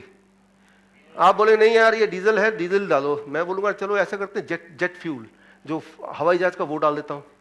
आप बोले कैसी पागल वाली बात कर रहे हैं, या फिर मैं बोलता हूं उसमें दूध डाल देता हूं, दूध खाने से तो बहुत वो करते हैं। आप बोले आप तो बेकार ही बात कर रहे हो, ये कभी हो सकता है मेरे गाड़ी में डीजल डलेगा, उसी से चलता, ना पेट्रोल ना जेट फ्यूल ना कुछ और लिक्विड, वेरी क्लियर, कुछ सोचना ही नहीं है। मैं ये बोलना चाह रहा हूं ठीक उसी तरह से हमारे पास भी तो एक गाड़ी है, हमारी बॉडी, इसकी भी तो कोई फ्यूल रिक्वायरमेंट होगी, राइट। तो दैट फ्यूल, वो जो भी फ्यूल है, राइट, वो राइट फ्यूल अगर होगा तो ये गाड़ी आगे चलेगी, और अगर नहीं चल रही गाड़ी आगे, इसका मतलब फ्यूल शायद गलत डाला हुआ, राइट, इजंट इट। तो ये इसका क्लू है कि इस दिन अगर फ्यूल आपकी गाड़ी में गलत डलेगा तो कैसे पता चलेगा आपको, गाड़ी चलेगी नहीं, दैट इज द ओनली वे, आपको पता चल जाएगा। या आपको वो गाड़ी चलेगी तो धक्का मार को चलेगी, झटका लगा लगा के चलेगी, तो आपको पता चल जाएगा कुछ गड़बड़ है, उसमें मिलावट है, राइट। उसमें डायग्नोस करने की जरूरत नहीं, बॉडी खुद ही बता देगी, आपकी गाड़ी खुद ही बता देगी, राइट। तो राइट फ्यूल क्या है, इस पे हम आते हैं। Use the right fuel, don't be पीका। पीका एक मेडिकल शब्द है। पीका उनको बोलते हैं, उन तरह के चीजों को बोलते हैं जो कि फूड नहीं है, खाना तो नहीं है लेकिन खाने की तरह लगता है, राइट। जैसे जैसे कई बार लोग चौक खाते हैं, कुछ छोटे बच्चे मिट्टी खाते हैं, तो ये फूड नॉन फूड है बट पीपल ईट। ठीक इसी तरह से बहुत सारी और चीजें हैं दुनिया में जो हमें लगता है ये खाना ही है, लेकिन एक्चुअली वो खाना है नहीं, हमें लगता है, राइट, खाना ही है। जैसे बर्गर है, पिज्जा है, अरे तो खाना ही तो है ये, लेकिन वो लग रहा है, it is sold to you like a food. अच्छा एक टेस्ट कीजिए, राइट, अपने ऊपर नहीं किसी और गाड़ी पे टेस्ट कीजिए। इस बार आप उसको जमीन में गाड़ दीजिए, पिज्जा, बर्गर, बिस्किट गाड़ दीजिए, एक और गड्ढा खोदिए, उसमें सेब, केला, संतरा गाड़ दीजिए। 6 महीने बाद आइए, सेब संतरा वाला खोदी निकालिए, कुछ सेब संतरा मिलेगा नहीं, वो तो कीड़े मकोड़े खा गए। अब दूसरा खोदिए, बिस्किट भी रहेगा वहां, बर्गर भी रहेगा, पिज्जा भी रहेगा। कीड़े मकोड़े भी पिज्जा नहीं खाते, सिर्फ इंसान खाते हैं।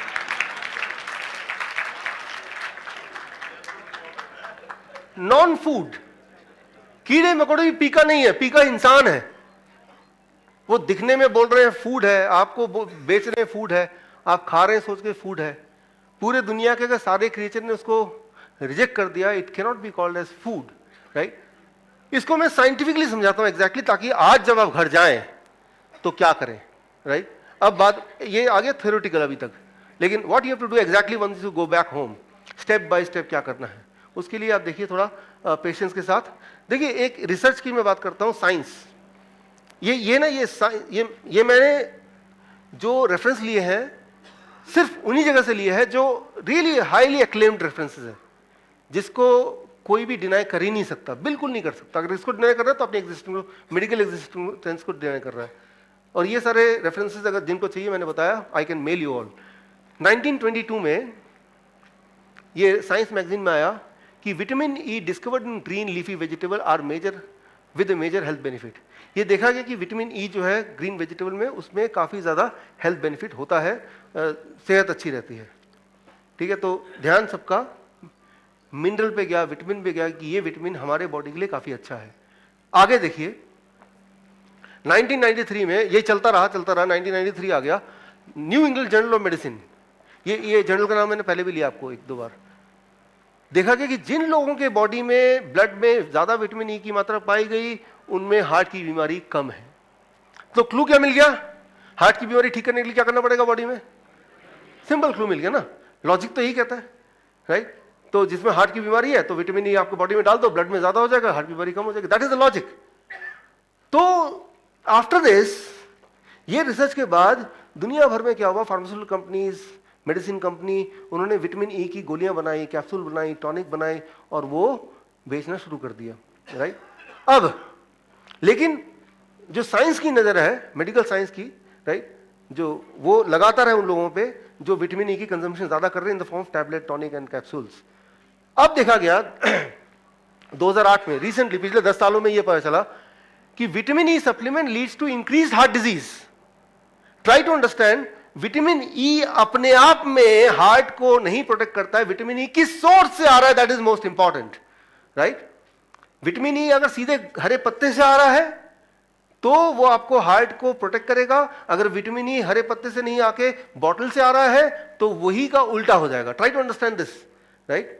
एक ही चीज है, दो अलग अलग कंडीशन में वो ऑपोजिट बिहेव करते हैं। और सिर्फ मैं विटामिन ई का एग्जांपल नहीं, ये हर एक की बात कर रहा हूं मैं, राइट? जैसे Lancet, again a very important journal, दुनिया भर के जितने भी सारे जर्नल्स, जितने भी सारे ट्रायल्स हैं, उन सबका कलेक्टिवली एक जवाब, उन्होंने भी यही पाया है, जब भी कोई विटामिन, कोई मिनरल अगर हम उसमें निकालते हैं, फ्रूट से, वेजिटेबल से एक्सट्रैक्ट करके उसको एक टैबलेट फॉर्म में रखते हैं, तो जिस चीज का फायदा कर रहा था वही वाली चीज में वो नुकसान करेगा। जो विटामिन और मिनरल आपके हार्ट के लिए ठीक था, वो जब टैबलेट फॉर्म में आ जाएगा तो वही वाला ऑपोजिट रिएक्ट करता है। लेकिन ये जो साइंस है ये पिछले 10 साल का ही है, बहुत पुराना नहीं है, राइट? 10-15 साल का है, राइट? ये same thing is for vitamin E, vitamin A, vitamin C, right? For example these things, ये जो विटामिन है ये कैंसर के लिए, प्रिवेंशन के लिए बहुत फायदेमंद है, लेकिन वो तब जब आप इसको उसी स्टेट में लेंगे जिस स्टेट में भगवान ने बना के आप तक पहुंचाया है, यानी कि फ्रूट्स एंड वेजिटेबल के फॉर्म में। अगर उसमें से निकालेंगे, उसका एक कैप्सूल बना देंगे, अब वो लेंगे तो तब भी वो काम करेगा, अपोजिट डायरेक्शन में काम करेगा। लेकिन ये बात पता करते करते पिछले 10 साल 15 साल में ये बात सामने आई, हाँ, राइट? तब तक लाखों अनगिनत लोग ऑलरेडी बीमार पड़ गए इस एजम्पशन में कि भाई हाँ, कि कोई vitamin is important only when it is taken from the natural state, right? That is very important. ये बहुत सारे ट्रायल्स हैं, एक के बाद एक, राइट? ये सेम चीज बोल रहे हैं, ये सब मैं आपको भेज दूंगा। लेकिन ये क्यों, ये बड़ा इंपॉर्टेंट है। इसके लिए मैं आपको एग्जांपल देता हूं दोबारा से। गाड़ी का कौन सा ऐसा पार्ट है जो आपको आगे ले जाता है, which is responsible for taking you ahead, moving you? बताइए। व्हील्स और फ्यूल, और सबने एक एक पार्ट का नाम बता दिया। चलिए मैं एक एक कर लेता हूं। मान लीजिए इंजन है या व्हील है, कि आपने बताया ये गाड़ी में तो सबसे इंपॉर्टेंट इंजन है क्योंकि इसी की वजह से तो जाता है गाड़ी आगे, राइट? या फ्यूल है, जो बोल रहे हैं वो अपने दिमाग में रख ले वो पिक्चर, या टायर है। तो मुझे पता चल गया this is the most important thing जिसकी वजह से मेरी जर्नी आगे बढ़ती है, ये चीज ना हो तो बढ़ेगी नहीं। मैं उस पार्ट को ले लेता हूं, इंजन को, और उसके ऊपर बैठ जाता हूं, तो क्या तब भी मैं आगे बढ़ूंगा? राइट? नहीं ना। ये इंजन भी मुझे आगे तब बढ़ाएगी जब ये होल का एक पार्ट रहेगा, ना कि एक्सक्लूसिवली अपने आप में उसकी कोई एग्जिस्टेंस नहीं है। Try to understand, it has to be a part of the whole system only then it is working, right? ठीक इसी तरह से आप देखिए सेब, एप्पल में ये सारे करीब 50 तरह के इसमें मिनरल्स हैं, विटामिन्स हैं, फाइटोन्यूट्रिएंट्स हैं, राइट? और बहुत सारे केमिकल्स हैं, मतलब नेचुरल केमिकल्स हैं जो 50 तरह के, तब बनता है एक सेब। और ठीक उसी तरह से जैसे गाड़ी में बहुत सारे पुर्जे हैं, इसमें स्टीयरिंग भी है, इसमें व्हील भी है, इसमें इंजन भी है, फ्यूल टैंक भी है, सीट भी है, सारा मिलाएंगे तो एक गाड़ी बनती है। अगर आप सोचें कि उसमें तो मुझे व्हील है जो मुझे आगे पहुंचाता, तो व्हील उठा के दे दिया, लो भाई आगे जाओ, राइट? तो व्हील पे बैठे रह जाएंगे। आगे नहीं जा पाएंगे। तो ये लॉजिक कैसी बात है, राइट? तो क्यों हमें लगता है कि टैबलेट से हमारी जिंदगी गाड़ी आगे बढ़ेगी? टैबलेट से जिंदगी गाड़ी आगे बढ़ेगी, लेकिन उनकी जो टैबलेट बेच रहे हैं, ना कि वो जो टैबलेट खा रहे हैं, राइट? तो मैं ये बोलना चाह रहा हूं कि जो ह्यूमन बॉडी है, for that matter any animals body, is not meant to consume the medicine at all. दवाइयों के ऊपर निर्भर होकर वो बना नहीं उस तरह से, राइट? तो इसको मैं थोड़ा एक्सप्लेन करता हूं साइंस के एंगल से। आपको दवाइयां बंद करनी है, जो कि मैं चाहता हूं कि बंद करें, बिकॉज मैं चाहता हूं कि आप ठीक हो जाएं। लेकिन वो है कि आपको कॉन्फिडेंस नहीं आ रहा ठीक से, यार ये कुछ भी बताते रहते हैं, वो तो चले जाएंगे, मेरा ही कुछ हो जाए गड़बड़, एक ही जिंदगी है। ऊपर से आप घर जाएंगे तो वो तो आपका ब्रेन वॉश कर देंगे, जितना थोड़ा बहुत वॉश हमने किया था उसको उल्टा हो वहां पे कर देंगे। तो मैं चाहता नहीं कि आप ना अपनाएं, तो मैं आपको ऐसा एग्जांपल दूंगा कि आप अपनाएं। 1998 गुंटूर ब्लॉबल, एक बहुत important Nobel prize winning science, ये बड़ा इंटरेस्टिंग है। दाने दाने पे लिखा है खाने वाले का नाम, ये तो आपने सुना है। अब ये साइंटिफिकली इन्होंने प्रूव किया है। आपने देखा, मान लो एक सेब यहां पे रखता हूं, एक केला यहां पे रखता हूं, धीरे धीरे धीरे धीरे उसका कलर चेंज होता है, ये तो पता ही है। उसे कहते हैं सेलुलर रेस्पिरेशन। जैसे हम सांसें लेते हैं, हम फल सब्जी सांसें लेती हैं, जिसकी वजह से कलर चेंज होता है। होते होते एक टाइम आता है जब वो कलर फर्दर और चेंज नहीं होता, क्योंकि वो सड़ चुका है। अब ये होता है डेड फ्रूट्स, अब डेड बॉडी बन गया वो, राइट? तो जिंदा सब्जी और फल, और एक जिंदा होने के बाद जो मर गया वो, राइट? तो उसमें सांसें हैं, उसमें जिंदगी है, जिसे कहते हैं सेलुलर रेस्पिरेशन, राइट? ऐसे फ्रूट्स एंड वेजिटेबल्स जो कलर चेंज कर रहे हैं अभी तक, यानी कि जो सांसें ले रहे हैं, सांसें कैसे लेते हैं? ठीक वैसे ही लेते हैं जैसे हम लेते हैं। इंटरेस्टिंगली हमारे बॉडी में ग्लूकोज है, ऑक्सीजन जाता है, एनर्जी बनता है, राइट? फ्यूल बनता है, और कार्बन डाइऑक्साइड बाहर फेंकते हैं। यही होता है ना? फ्रूट्स के अंदर मैकेनिज्म एग्जैक्टली सेम है। वो ऑक्सीजन लेता है फ्रूट्स, ग्लूकोज ऑलरेडी अंदर है, राइट? वो बर्न करता है और वो एनर्जी बनती है, कार्बन डाइऑक्साइड बाहर फेंकती है, और उससे उसका कलर चेंज होता है, और वो कहते हैं सेलुलर रेस्पिरेशन। तो वो जिंदा है अभी, जैसे आप जिंदा है क्योंकि आप सांसें ले रहे हैं और नाक से ऑक्सीजन कार्बन डाइऑक्साइड निकल रहा है, राइट? आपका ग्लूकोज यूटिलाइज हो रहा है। एग्जैक्टली जो मैकेनिज्म आपके है वही मैकेनिज्म फल के अंदर है, सब्जी के अंदर है। जब तक वो है मैकेनिज्म, तब तो रंग बदलेगा, जब तक रंग बदलेगा तब तक वो जिंदा है, राइट? जब वो जिंदा रहता है, उस दौरान जब उसको खाते हैं तो बड़ा इंटरेस्टिंग चीज होता है। जब उसको खाया तो अभी वो जिंदा है, राइट? सेब अभी खाया, सड़ा नहीं है, तो जिंदा है। जब वो पेट में जाएगा तो वो जो जिंदा लाइव एंजाइम्स हैं, राइट, उसके अंदर एड्रेस कोड लिखा हुआ है। एड्रेस कोड मतलब कि ये न्यूट्रिशन, ये प्रोटीन, ये कार्बोहाइड्रेट, ये कैल्शियम, ये बॉडी के किस ऑर्गन में कहां जाके कौन सा काम करेगा, इसे कहते हैं एड्रेस कोडिंग। इन्होंने जब नोबेल प्राइज लिया था तब इसको सबको समझाने के लिए इन्होंने जो एग्जाम्पल यूज किया था, मैं वही एग्जाम्पल यूज कर रहा हूं, that is called postal system. Postal system क्या होता है? आपका दोस्त लंदन में है, उसको आप चिट्ठी लिखते हैं तो उसका नाम लिखते हैं, फिर हाउस नंबर लिखते हैं, स्ट्रीट नंबर लिखते हैं, शहर का नाम लिखते हैं, देश का नाम लिखते हैं, तो अनगिनत लोगों में वो चिट्ठी एग्जैक्टली जाके उसी को पहुंचती है। Isn't it? That is a postal system. ठीक उसी तरह से जो सेलुलर, जो फल और सब्जी जिंदा है, उसके हर अंग में, मींस उसमें जितने भी मिनरल्स हैं, जितने भी विटामिन हैं, हर एक में पोस्टल एड्रेस भगवान ने न जाने कैसे लिख के डाल दिया है। इसे कहते हैं सिग्नलिंग हाइपोथेसिस, राइट? सो उसमें पोस्टल एड्रेस है, उसमें पहले से ही तय है कि जब ये खाएंगे तो किस तरह से वो बॉडी में ट्रेवल करेगा और कहां उसकी जरूरत सबसे ज्यादा है, वहीं ट्रेवल करके वो कैसे अपना कॉन्ट्रीब्यूशन देगा, राइट? ये इमेजिनरी नहीं है, ये साइंस की बात कर रहा हूं मैं, नोबेल प्राइज विनिंग साइंस है, राइट? वो ऑलरेडी है, लेकिन वो तब तक एग्जिस्ट करती है जब तक कि वो जिंदा है। अगर उसको आप इमेजिन कीजिए, चिट्ठी आपने लिखी, एड्रेस भी डाला, नाम भी डाला, हाउस नंबर डाला, सब कुछ डाला, सिटी का नाम भी, और वो पोस्टमैन के पास पहुंचते पहुंचते वो कहीं पानी में गिर गया, थोड़ा सा जल गया, एड्रेस का एक पार्ट गल गया, दिखाई नहीं दे रहा, सिर्फ दिखाई दे रहा है कि अशोक कुमार, स्ट्रीट नंबर के आगे नहीं आ रहा, 1 और आगे 2 था कि 3 था। तो जो स्ट्रीट नंबर नहीं आ रहा, उसको पता है कि 3-4 स्ट्रीट है, उनमें जितने भी अशोक कुमार है, चांसेस है कि उनमें से किसी एक को दे देगा वो। चांसेस ये कि वो राइट जगह जाएगा, चांसेस ये कि वो रॉन्ग जगह जाएगा, डिपेंडिंग ऑन कि एड्रेस का कितना पार्ट विजिबल है उसको। क्लियर है ना? हो सकता है करेक्ट जगह जाए, लिखा है अशोक, आगे कुमार लिखना कि वो जल गया है, अब 3 अशोक हैं, हो सकता है कि वो ठीक जगह जाए, गलत जगह जाए। कई बार ऐसा होता है कि पूरा ही जल गया, सिर्फ शहर का नाम लिखा है, अब तो पक्का ही गलत जगह जाएगा। ठीक उसी तरह से जब आप खाने को हीट करते हैं तो धीरे धीरे धीरे धीरे वो जो एड्रेस कोडिंग है, सिग्नलिंग सिस्टम है अंदर का, वो धीरे धीरे धीरे धीरे वो खत्म होता जाता है। न्यूट्रिशन उतना ही है, अंदर चिट्ठी इंटैक्ट है, न्यूट्रिशन वही है, एग्जैक्ट सेम है, उसमें प्रोटीन भी उतना ही है, कार्बोहाइड्रेट भी उतना ही है, कैल्शियम भी उतना ही, वो चेंज नहीं हुआ। एड्रेस कोडिंग जो है वो खत्म हो गया या कम हो गया।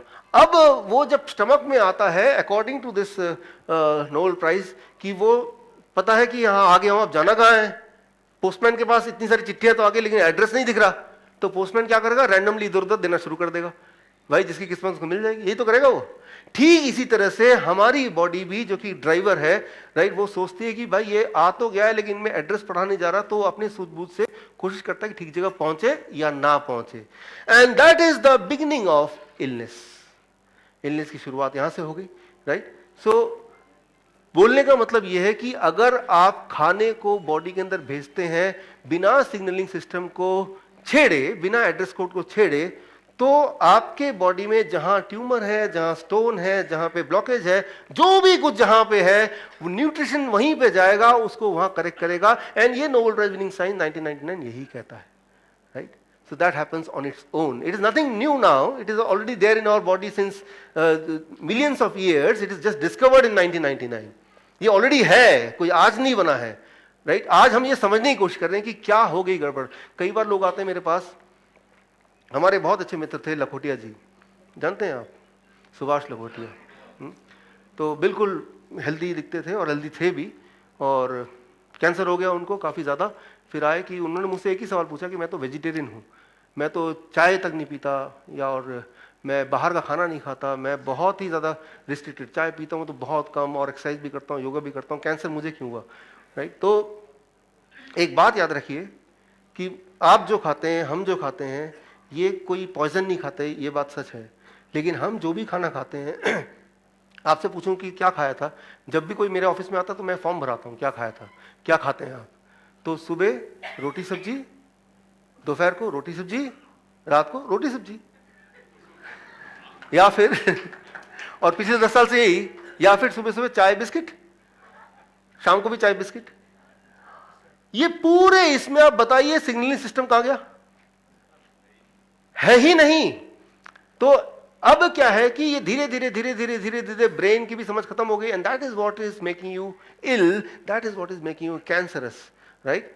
क्यों? क्योंकि हम पॉइजन नहीं खा रहे हैं, लेकिन हम एक ऐसा खाना खा रहे हैं जिसमें सिग्नलिंग सिस्टम हमने पहले एड्रेस कोड हटा दिया, पोस्टल और वो हटा दिया, अब वो हम उसको पोस्ट कर रहे हैं, मतलब बॉडी के अंदर डाल रहे हैं, right. So that is the, तो दैट्स व्हाट आई सेड। और मैं ये आपको बता रहा हूँ, अगर आपके आसपास कोई कैंसर का पेशेंट है किसी भी स्टेज का, कैसे करना है मैं आपको अगला लास्ट 5 मिनट लूंगा और आपका या 10 मिनट लूंगा कि कैसे करना है, बता दूंगा मैं और डिटेल में। लेकिन ये बताता हूँ कि कैंसर 3rd स्टेज हो या 4th स्टेज हो, अगर वो सिग्नलिंग सिस्टम को ठीक कर सकता है तो उसकी कैंसर का ठीक हो सकता है easily, right. Thank you. So तो यहाँ पे अब आते हैं 7वें रूल पे, करना क्या है और कैसे करना है, दैट इज द मोस्ट आखिरी रूल है, राइट। तो आप देखते हैं आपके जीवन में कि जब भी गाड़ी चलाते हैं और आगे कोई रुकावट आती है, आगे कोई पत्थर आता है या आगे भीड़ ज़्यादा है, तो आप गियर चेंज करते हैं, you change the gear, right. 4थे गियर पे चाहते हैं अपनी ज़िंदगी चले, लेकिन कभी कभी जैम ज़्यादा, तीसरे, दूसरे, पहले गियर पे चलाना मजबूरी हो जाती है। But as an expert driver you decide कि कौन सी गियर पे आपको चलाना है, कितनी देर तक चलाना है,